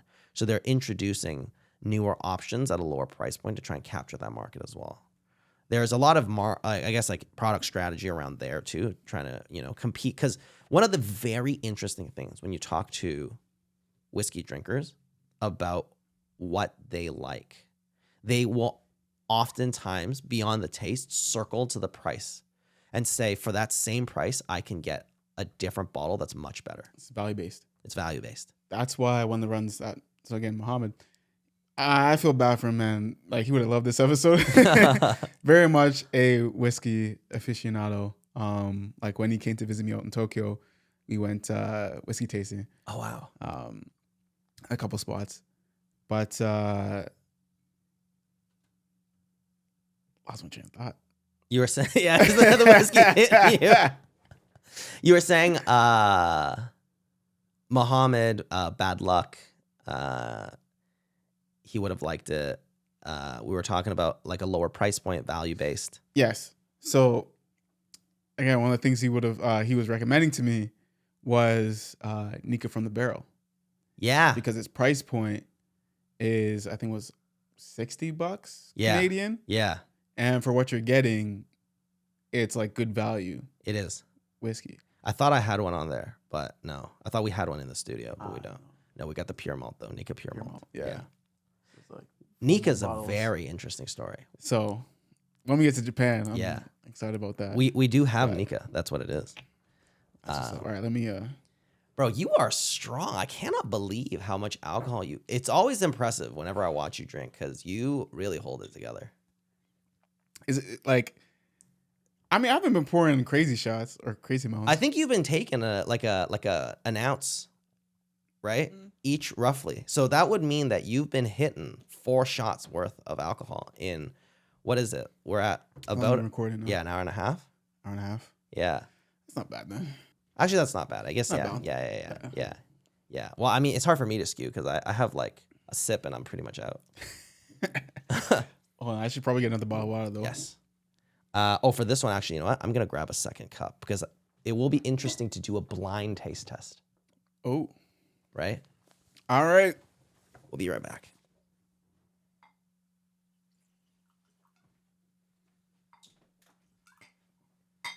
All right. Okay. So, I poured out 2 of them. These ones are Nika Takatsuda Pure Malt. So from Nika. The interesting thing about Nika is that Nika is one of the 2 big major distillers of whiskey in Japan. It's Suntory and it's Nika. Nika's story is that its founder went to Scotland and he learned how to make Scotch, and there he fell in love with a Scottish woman.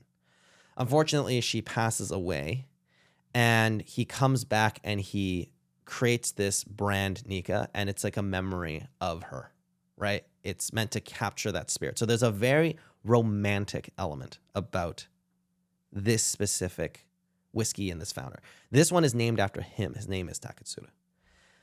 So Nika also manufactures different peated whiskeys as well. But this one is not peated. But again, these ones are meant to represent the same blend, right? Remember, they're both Takatsudas. But this one is older than this one.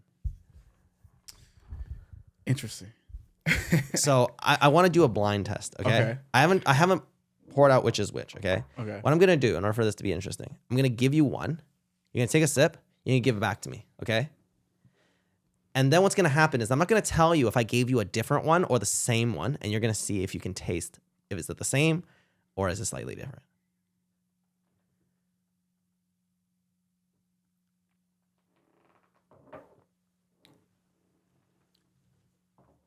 Now, before I give you, I want you to think about how it tastes.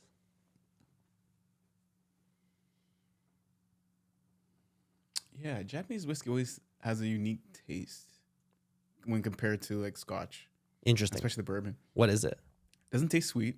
Mm-hmm. In the same way that a bourbon does. Mm-hmm. There's no peatiness to it.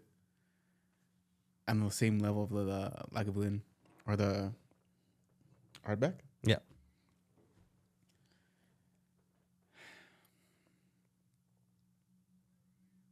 Yeah, I don't know. I don't know how I feel about it. Interesting. Interesting. Okay. Now again.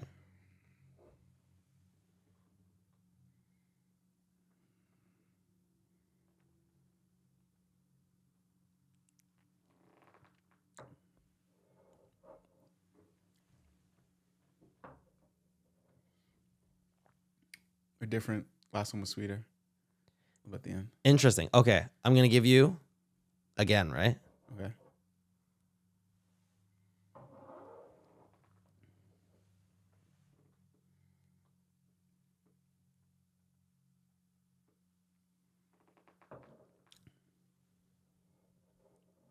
It's the same as the last one I just had. Okay. One more.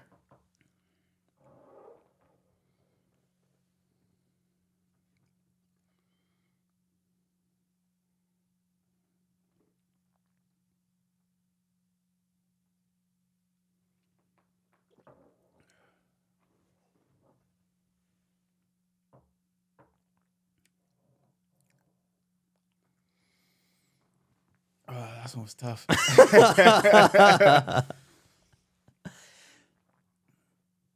Man.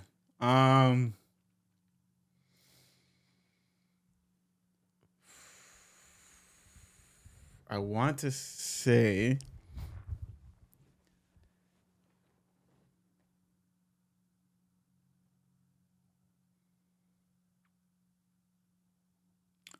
it was the same one 3 times in a row at the end there. The first one was different, and then 3 the same. So the first one, you were right about the middle two, but the last one was the first one It again. was the first one again. Yeah. See. But can you taste that can you taste kind of how they're trying to go after the same flavor? Yeah, I can see that. Yeah. Interesting. You don't. So would you say that you did not enjoy these compared to the other ones? I think I can. Unfortunately. What do you think it is? Like for you? Because again, it's all personal preference, right? It's all I taste. don't know what it is. Like, it just feels harsher. Interesting. And it's not like, so flavor wise, it's not as, the word I want to use is agreeable as Scotch or bourbon. Interesting. Like, wow. Okay. And again, mind you, is at the end here of having gone through the other 4. Yeah. But when you say agreeable, how I want you to go into it a little bit. it just tastes not as good to me. Is it because there are flavor profiles that you're disliking, or is this something else? Maybe. I think also a dimension that I guess might be relevant to this is the fact that all of my exposure to Japanese whiskey has come through highballs in Tokyo. Okay. But in that, they're not using like these type of whiskeys, right? Yeah. They're using the Suntory whiskey. A lot of them like in the big like plastic jugs they kind of get, and then they just mix. But that one, I think I heard the stories it's a little bit lower grade Yeah. whiskey. Yeah. But it's made specifically for mixing and blending. Yeah. And I became a big fan of the ginger high because it had the sweetness of the ginger ale with the whiskey. Is that a ginger ale based highball? The ginger ale, yeah. I mean, there's different I guess flavors you can get. There's not just ginger ale. That's a common one. Yeah. But there's other ones you can do as well. Where's just the traditional highball. I think it was just a whiskey and like soda. Yeah. I think that's it. And it's in ice, right? Nice, yeah. Yeah. And that again, as in my flavor profile, yeah, it might have been a few nights of those that kind of maybe went a little bit too far. So I think there's also residual, lingering traumatic memories of that. Yeah, it's like same thing. Why I can't drink Smirnoff. Right, because it's like because you throw it up. Is that what it is? The association. I won't throw it up, not anymore. But I mean, like, definitely it triggers college memories. Yeah. Of when I didn't know how to drink. I was just like, first learning. Yeah. What my limit was. And many of those tests were with Smirnoff, flavored Smirnoff. No, yeah, watermelon Smirnoff. No, can't do it. So I'm wondering if there is almost like a memory piece there of my time in Tokyo, and just a lot of nights waking up just like, or in the next morning, just like, never again. And a lot of that was mixed between the strong zeros and Japanese whiskey. Interesting. So the thing about Japanese whiskey that is like pretty universally agreed upon is that they try to aim for a very balanced profile. It's not too strong. It's not too light. It's not too sweet. It's not too, I guess you could say, like complex. It's just designed to be very smooth, very easy to drink. So there are definitely people who find Japanese whiskey, as great as they are, building in that direction, to be not complex enough.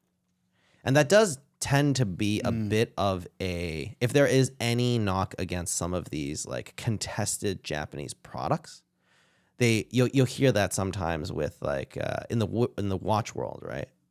Of Seiko being the main Japanese watch brand versus a Swiss-made timepiece is that the Seikos, as beautiful and as much of a technological marvel as well made they are for the price point especially, is that they lack the soul. The art is not there. Despite the fact that, of course, Japan has its own incredible philosophy around art and in the things that they make, right? Like we all know about Japanese craftsmen being master craftsmen, masters of their craft in many ways. Yeah. But with whiskey and with a lot of things that are from a taste profile standpoint, they do tend to go for balance. I mean, you lived there for a year. You probably know that better than I would, right? I'm just reading about it and hearing people talk about it.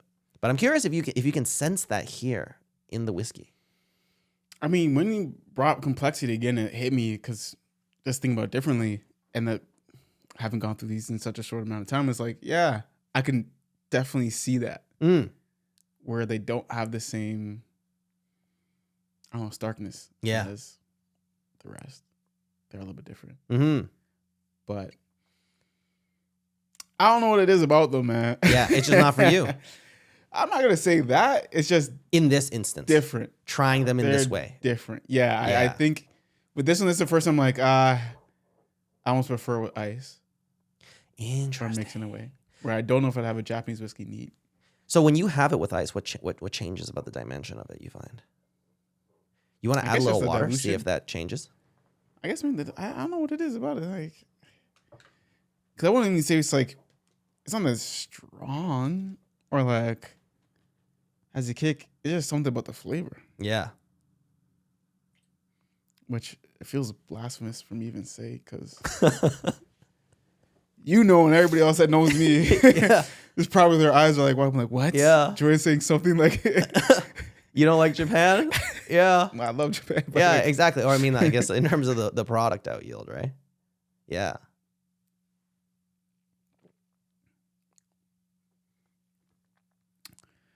This is better. I don't know what it is. It is better. I don't know what it is. Maybe it does. Maybe that's the thing. Maybe it awakens more of the flavors. Maybe I don't know. Like because the flavor does come in. Like let it sit and see what happens. Similar to the I beg what happened with that, right? Yeah. Whereas like coming in, like it initially, I'm gonna say sweet, and then the kickness, the kick of the whiskey came in after. I wonder if that's what it is. Yeah.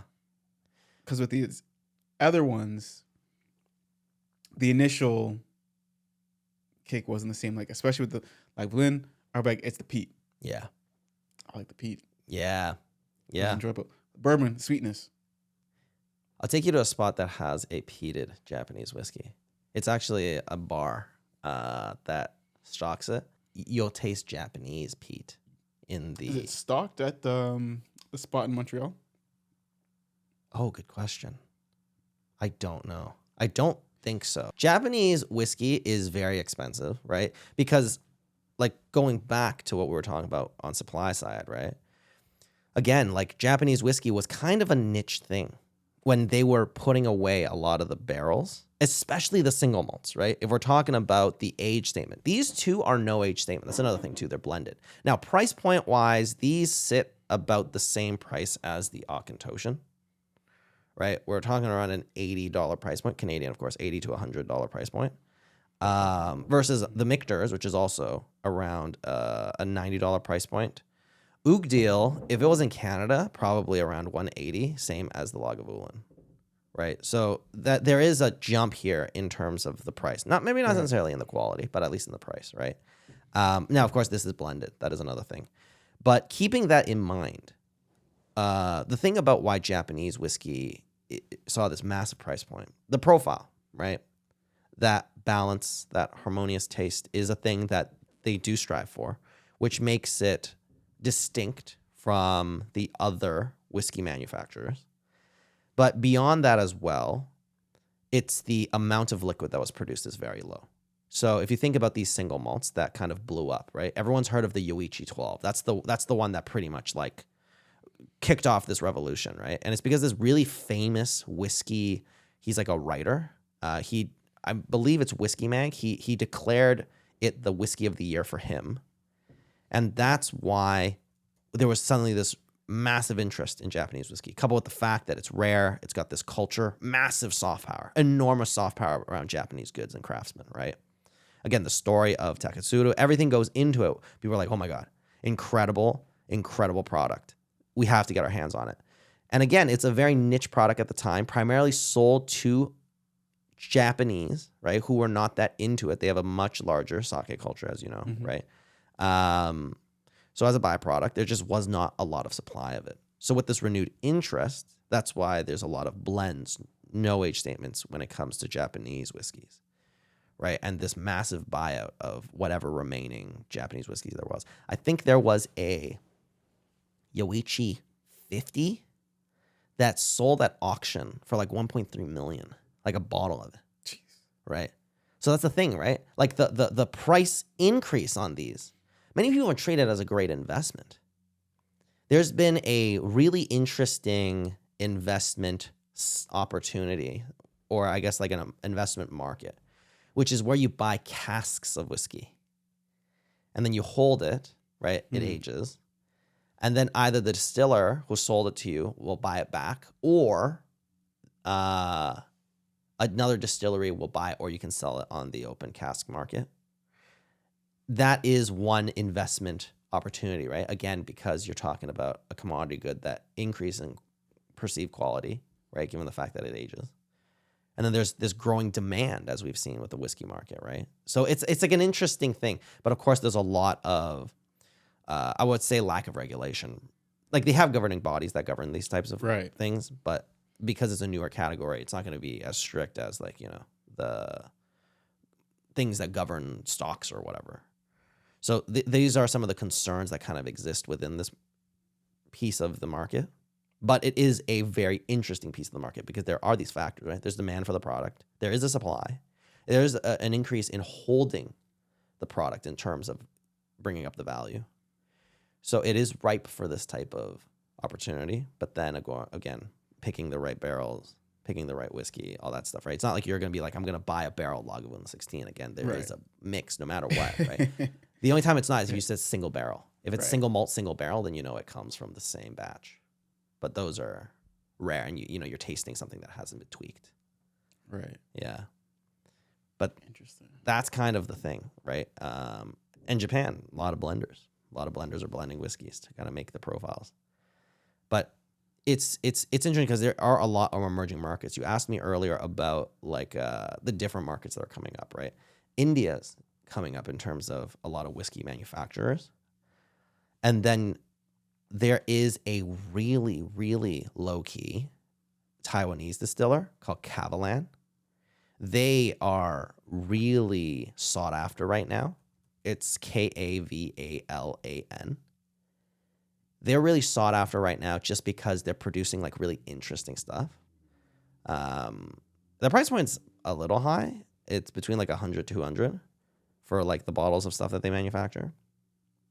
Interesting. But there's interest there in the profile. I haven't tried one. I have a lot of friends who have bottles of it, but they all like it. It's kind of like amongst whiskey collectors, whiskey drinkers. It's like a low key. It's kind of one of those things you see somebody's stocker like, oh, this guy knows. Exactly. This guy does. He whiskeys. Exactly. Yeah. Exactly. You got it. Yeah. Whiskey. Yeah. Yeah. Another interesting thing about that is too, there's like a couple brands that are like very known for, so when they release the product, it's not that expensive, right? So we talked about Japanese whiskey being extremely rare, right? So from a collector standpoint, if you wanted to collect whiskey and then you wanted to sit on it to make it gain in value, honestly, given the fact that it's limited, it's pretty straightforward formula, right? No more are going to get produced of it. There's only so much of it, and the demand for it is increasing. That will automatically cause the price to go up. So if you collected Japanese age statement whiskeys, you will probably most likely make money on it. Whether it beats out the rate of inflation or alternative forms of investment is a different story. But then on the other hand, right, there is this other whiskey. It's a bourbon. It's American. It's called Pappy Van Winkle. I don't know if you've heard of it. Pappy Van Winkle is a bourbon that is extremely rare. It's a small batch distiller. They produce very limited quantities of it. But if you manage to get your hands on one, so usually when they release it like a lottery system. It's like buying Jordon. Damn. Yeah.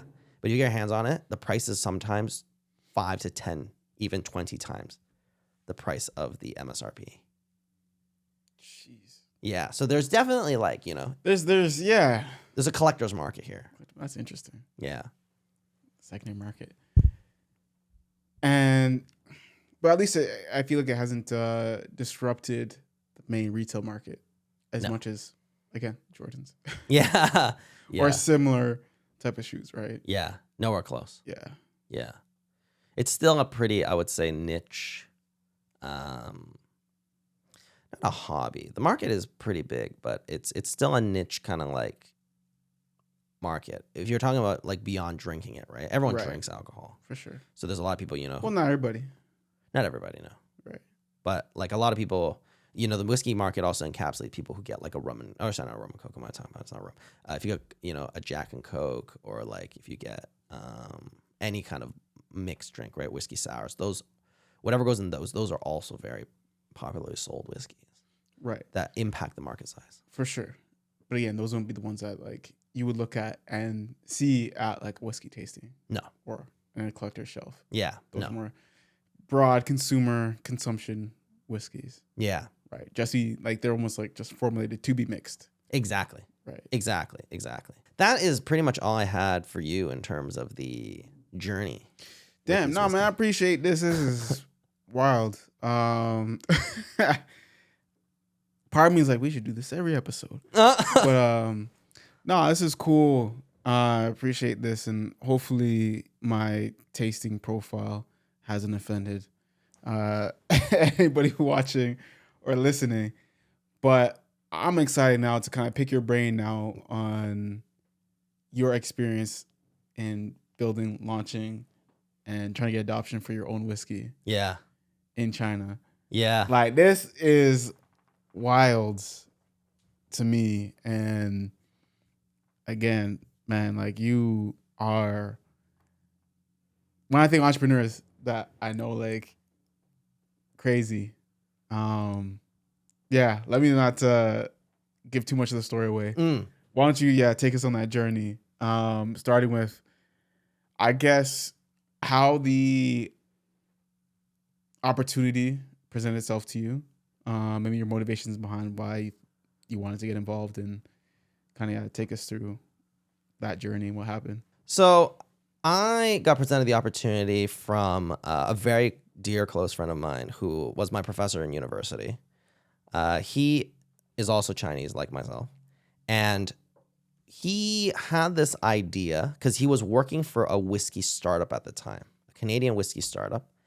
And he noticed that there was a obviously large demand of foreign products growing in China. China going through an economic boom, a bull run unlike we've seen in many countries, right? Can you put a year on that? This was 2016, I believe. 2016, I think, is when we worked there at Wrangell, right? Was that 2016? Summer. Yeah, I feel like it was the controller summer. Yeah, that was the summer. Madness. So he presented this idea to me of creating a beverage for a specific demographic in the Chinese market, which was a market that was becoming more wealthy and independent. This was the working woman. That was the market. We were trying to create a beverage that had a degree of complexity and a degree of, I want to say, like, this depth in it, right? Like, we've spent this whole time talking about a lot of the richness in the culture and the tasting around whiskey. So we wanted to bring this over into China. Instead of leveraging the existing products out there and just acting as an influencer, as a liaison, we were more interested in just making one. Right. So the idea was to create a whiskey beverage. It is lower in ABV and it is diluted with flavor. Or not diluted, it is diluted down to 25%. But then there is an additional flavor, which was lychee to it. So, quick question. Yeah. Why was, I guess, the working woman in China picked as the target demographic? So alcohol in China is an interesting market because with many different alcohols, right? Especially things that are like luxurious goods, right? Like this is considered, I would say, a luxury good. Whiskey. It's not luxury good in the same way that like an Hermes Birkin is, right? But it is a luxury good.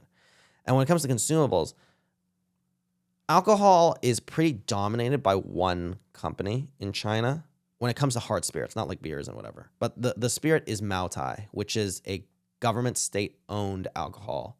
Very expensive. We have one right there. I'll bring it for you. I'll show you, actually. Damn, that's what I thought. Didn't even know it was alcohol. Seen that box. One time say, yeah. Why don't you show it to the viewers? So this is maltai. A bottle of this costs between $400 and $800. Jeez. Yeah. And this one might even be more. I think this is like an aged version. God. Yeah. But that is maltai, and it's pretty much what people drink in China. 53%. Yeah, it's strong. But because of that, there was definitely an opportunity to try and get some kind of market penetration when it came to entering to the market with an alcoholic beverage. So again, my professor is very passionate about whiskey. Right. He's bought into the culture. I learned a lot of it from him in terms of just like understanding larger what this thing means to the people who are passionate about it. But even beyond that, just the fact that there was a growing interest in China and the population for foreign products and also in alcohol.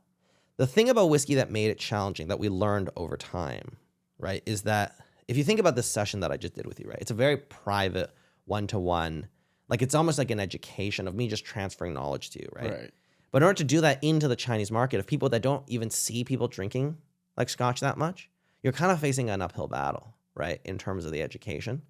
So we didn't want to compete against like a lot of existing attention for people who had other products in mind already, right? We found that the working woman was a category that alcohol typically neglected. Outside of wine, like selling wine, generally speaking, there's not a lot of alcohols that are marketed to them, unlike here in North America. There's a lot of alcohol that's marketed to women, whereas in China, it's much less common, especially the segmentation of like a newly successful working woman. Mm-hmm. And because post one-child policy in China, we were also seeing a boom, right? So the one-child policy yielded a large disproportion of males to females. Again, patriarchal society, right? There's an over-index in value on males, decreasing the amount of females. So there's almost like a civil uprising, a civil kind of rights movement for women as well, right? Who are kind of finding their place in the working world and all that stuff. And with that comes also the surge in their own track towards like celebration and self-accomplishments, all these things that we as men take for granted because we've obviously live in still a pretty male-dominant world in a lot of the trends of these things, right? Yeah. And we wanted to just create something that kind of reflected that. We wanted to bring those elements to it. So from a business angle, it was there. And the other thing too, so this story of the romance of Taketsuru was a story that my professor himself was very, very strongly impacted by. He himself spent a lot of time in Europe, big whiskey drinker, but he has like a long lost love from his time in France. It's a love story. It's both a love story and it's really one love letter he has to like a thing that he loved about this woman in the past, which was that she was a very, very hardworking, earnest businesswoman who just left like such a remarkable impact on him. And he kind of saw that correlation in where the Chinese market was going, and then this personal story that he had, as well as this interest that he had. So you kind of want to merge these things together, right? The love for the whiskey, the love and the memory and the nostalgia of his time. I almost call that like founder market fit. Yeah. At that point, right? Exactly. He wanted to tell a story, right? And he wanted to be able to capture a market and bring that to market in some way. And that was kind of like where this idea he presented to me, right? And I always wanted to figure out whether or not like, I just wanted to learn more about the Chinese business model in any way, right? I knew nothing of it. We'll always sit from the outside, right? We read and we hear about all these things about the economics of it. Right. My family's in China, right? So I hear stories from there. But I was like, well, let me get my hands involved in it and just at least see, right? And worst case, I'll learn something really cool. I was really interested in the alcohol industry as a whole. It's a very marketing heavy dominated industry. So there's a lot about like human psychology that you'll learn as a result of it. And that's kind of how I got involved in that sense. In retrospect, it's kind of weird thinking about it, right? Because it was like me, him, and we had a third partner, which is like 3 Asian dudes making a whiskey product from Canada in an Eiffel Tower for women in China, right? Like it sounds outlandish. When you say it like that, Yeah. I mean, when you say it like that, yeah. Yeah, I mean... it's all about framing, right? Yeah. So interesting. So again, obviously, I know a little bit about the story. Mm-hmm. The kind of goal of this demographic was to, there was a lack of a drink or whiskey drink that at maybe social events. Not even just a whiskey drink, just drinks in general. Drinks in general. Yeah. I guess at social events or things that skewed more business leaning, professional leaning, we should say, a drink that still you could order and almost get the same, I guess, respect reaction of, cis white male going like, give me, Scotch on the rocks or something. Scotch neat. Like that is like, oh, to you again, like to your point you were saying before, like, oh, for this one, man's drink, right? There's a level of like, I guess, respect given to that. Yeah, there's a cultural narrative. There's a cultural narrative around that. Yeah. So wanting to create with Louis DCM, I pronounced that correctly? Yeah, you got it. Louis DCM, for the Chinese working women that they can order and elicit the same, I guess, reaction from their male counterparts. Yeah. I think it wasn't even about like it being a male counterpart per se, but just necessarily something for them to have and celebrate around. Like it was accomplishment based, right? Because a lot of the alcohol and consumption patterns in China is very much social, because social credit is way, way, way more valued in there than it is here. And that's natural given the fact that it's a economy that has been drastically improving, right? You're looking at a third to first world jump. Anytime that happens in a very short period of time, you see a lot of people that are looking for ways to reflect an improvement in their status, right? From an economic standpoint.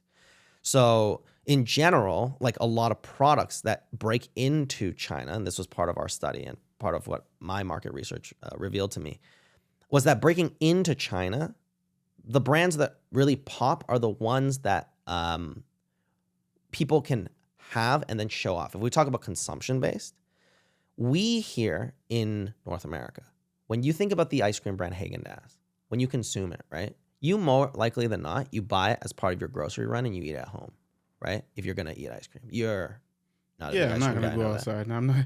Yeah, lactose intolerant, not a big ice cream guy. Yeah. But yeah, definitely not like going to walk outside the, Haagen-Dazs bar just to like flex. Like at a Haagen-Dazs bar. Exactly. But China's not like that. China, the popularity of it is the Haagen-Dazs bar.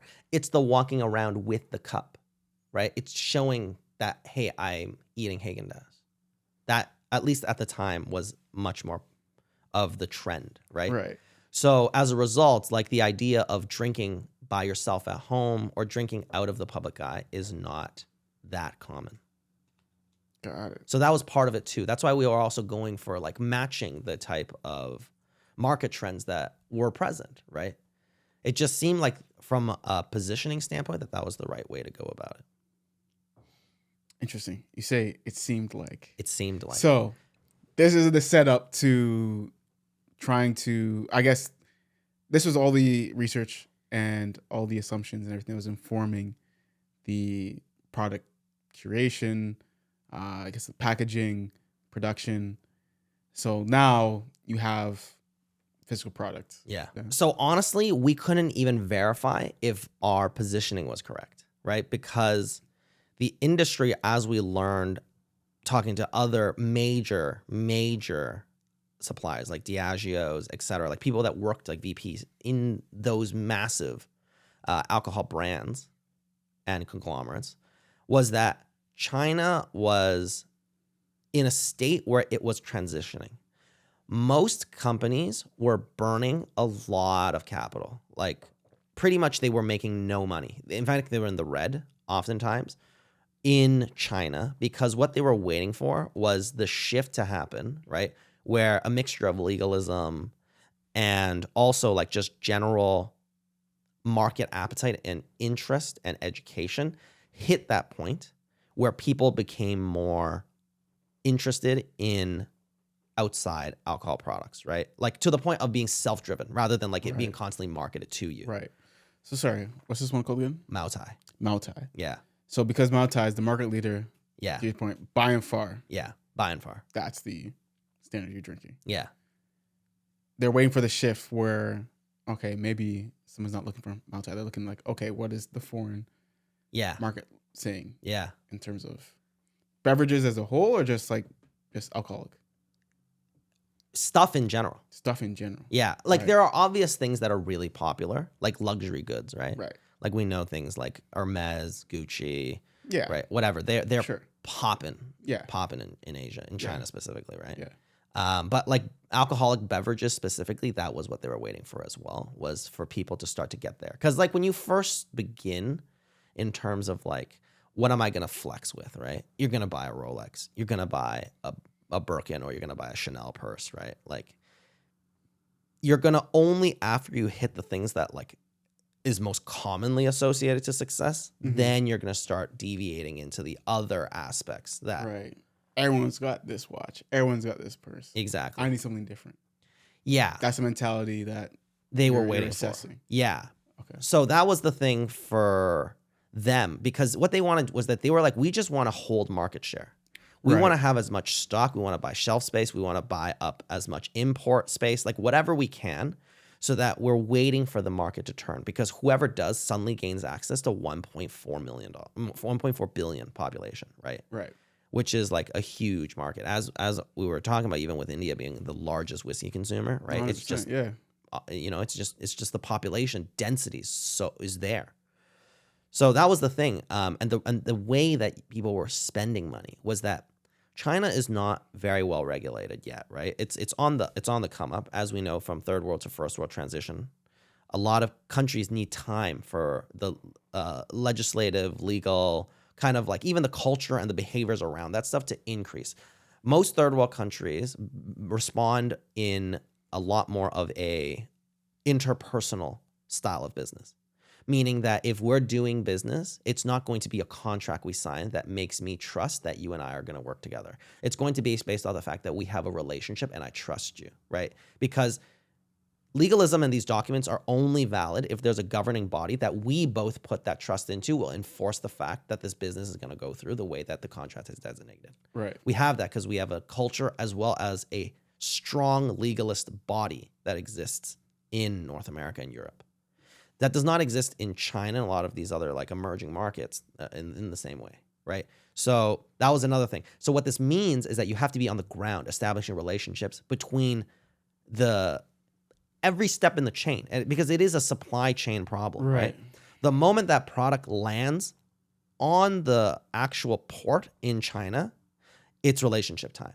From the person who takes that cargo first off of the dock, loads it onto the truck, from the truck to the storage facility, from the storage facility to the next truck, to the distribution center, to the actual restaurant, from the restaurant to the person taking the product into the actual restaurant storage, and then finally recommending to the waiter. Every step in that way is a relationship or a bribe.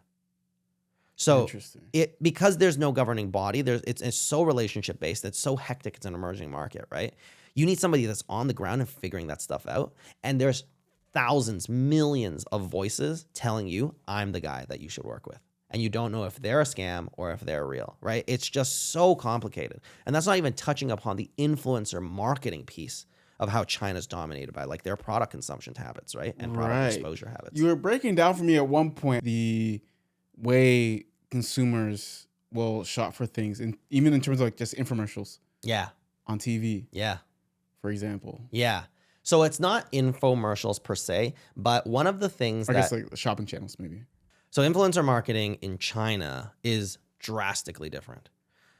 Primarily, the main thing about it is the fact that you've probably seen like on TikTok and all this stuff. You see all these videos of like influencer farms, right? You see people sitting against like a brick wall. They have like this ring light, but it's like hundreds of people. It's a factory of people recording themselves, sometimes with multiple devices. Like there's like 100 devices in front of them because they're recording to all these different streaming platforms, and they're just recommending products, but it's like a factory of them. So there's just 100 different women or 100 different men, just like all recommending different products that are being slid to them. Like they're literal agencies designed around this entire influencer marketing industry. Bro, you see my face right now because I had not heard of this before. You had not heard of this? No. Bro. That's wild. It's insane to navigate, right? That's the thing. If you look up influencer farm on TikTok or even on YouTube, you will see videos of just these people doing the same thing. And it is like, imagine a rented out factory space, like a warehouse. There's like fake backgrounds. And then it's just rows upon rows of people sitting in front of cameras with a ring light. You see it, right? Yeah. It's crazy, right? But that's the market. That's how people consume advertising and information. Now, of course, there's different like degrees of success with the influencer, right? And there's different levels of specialization. All of those things about trust are all intrinsically built in as well to a degree, right? Obviously, the top influencers are, I'm not saying disingenuous or anything, right? They have a very authentic relationship with the brand as well as with their audience, and they've built the trust, right? Obviously through good practices and et cetera. But that is the way that you have to navigate that. So we were trying to figure out also with what influencer to partner with. And in order to access these influencers, when you have so many of them, at the time, I believe it was 1 in 6 people were influencers, right? You also had to find the agencies to figure out who to partner with. Wait, 1 in 6 people in China? In China.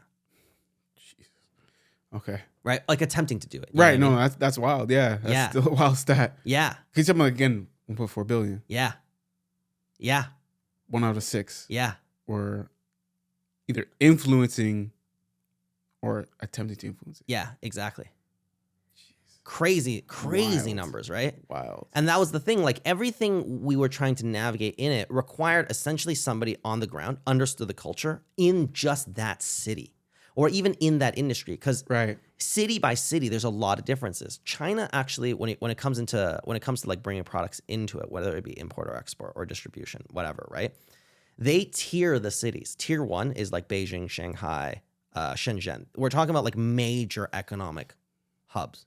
Right? When we talk about GDP per capita of these cities, massive, contesting like New York, London, whatever, right? But as a result, the people there are like much more traveled. They're much similar to a major city elsewhere in terms of like the habits that they have, right? We were kind of targeting tier 2, tier 3, which were people that were kind of like on the come up, right? People that were in that transitory phase from what were like more primary industries like agriculture, manufacturing, etc., that were making their way into like, I guess like more predominantly capitalist driven industries and therefore more wealth access and more access to like goods and stuff, right? That was the kind of market we were going after, the newer transitory population versus the others. But again, navigating that city, those agencies, we noticed we picked a tier 3 city. We got there, thousands of agencies, right? You don't know who's real, who's not, who's a scam, right? It was crazy, right? So we just realized we couldn't burn capital the way that these other major players could because they were just waiting out. Exactly. They could figure out, they just, again, whether I guess the conversion was what they wanted or not. Yeah. They're thinking 5 years, 10 years, 15 years from now. Exactly. And we just couldn't play that game, right? And not as a small time, small entrepreneurs, right? Right.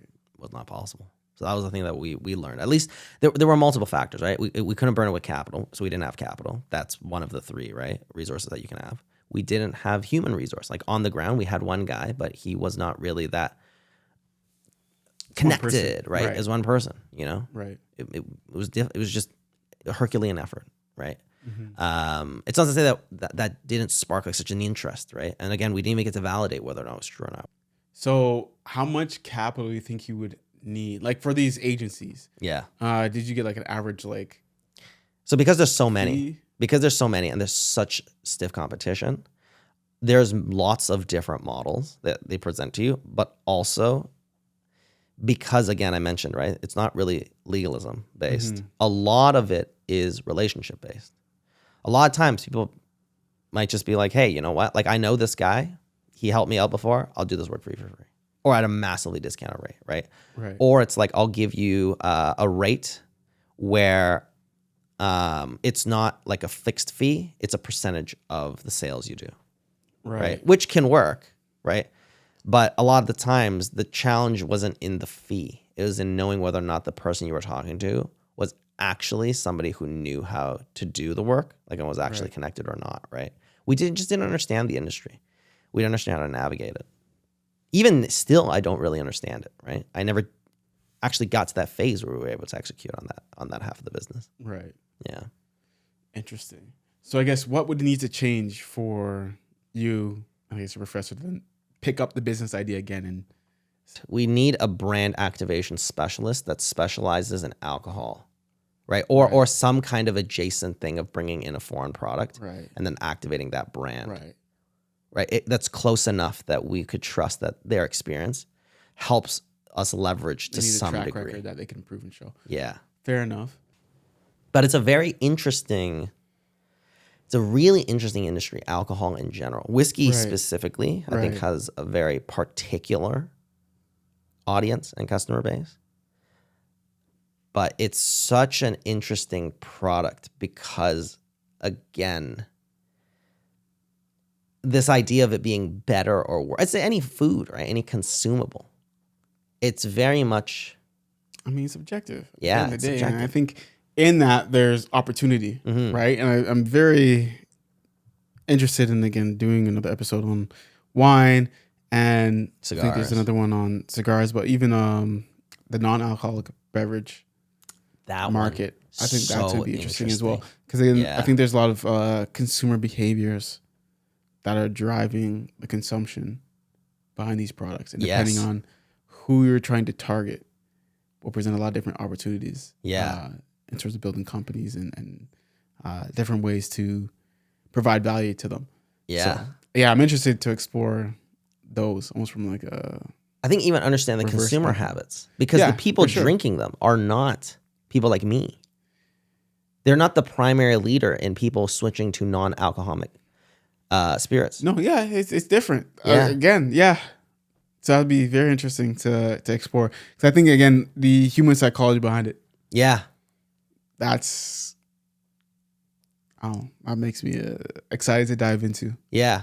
and kind of unpack that. Yeah. And hopefully bring on somebody who works in that space too, For right? sure. Yeah. I think whiskey is one where I'm kind of excited to bring on maybe like a distiller, even like a more avid collector who understands like more of the trends, even, in that sense, like watching that aspect of how it's all gone by. Definitely. Yeah. Maybe like if we can find like a whiskey sommelier as well. So I know that the guys from Whiskey Tribe, which is probably, I think, one of the most popular whiskey YouTube channels, Okay. one of them is a whiskey sommelier. Interesting. Yeah, they have a massive, massive collection of whiskey. Like, you know them? No, I don't. Oh. I've been following them though. I've watched them for a few years. They do some really interesting stuff, and they're really like community oriented, right? They do community oriented launches of products. There are really interesting ways too that you can also launch products in this space. You can go to distillers, get them to create a blend for you, and then you can launch that blend as a mystery blend. Like, there's all different ways you can package up these products. Given the popularity, it is harder sometimes to approach, like, obviously big distillers and be like, hey, I'd like to buy some of your product, right? And sell it myself. They'd be like, we don't even have any for ourselves to meet the market demands of our own product. Right. But yeah, there's definitely a lot of opportunity in this space if you can get creative with it. Interesting. Yeah. Yeah. Yeah, something to ponder. Yeah. Yeah, I feel like I want some more Ardbeg, man. Yeah? What's it Over. What's it called again? Oakdale. Oakdale. Yeah. Man, I'm glad you like this one. This one is, you can have more. the Oakdale's nice, man. Yeah. I might have to remember another one. Yeah. Yeah. Yeah. This is good. This is really good. Yeah. Cool. Cool.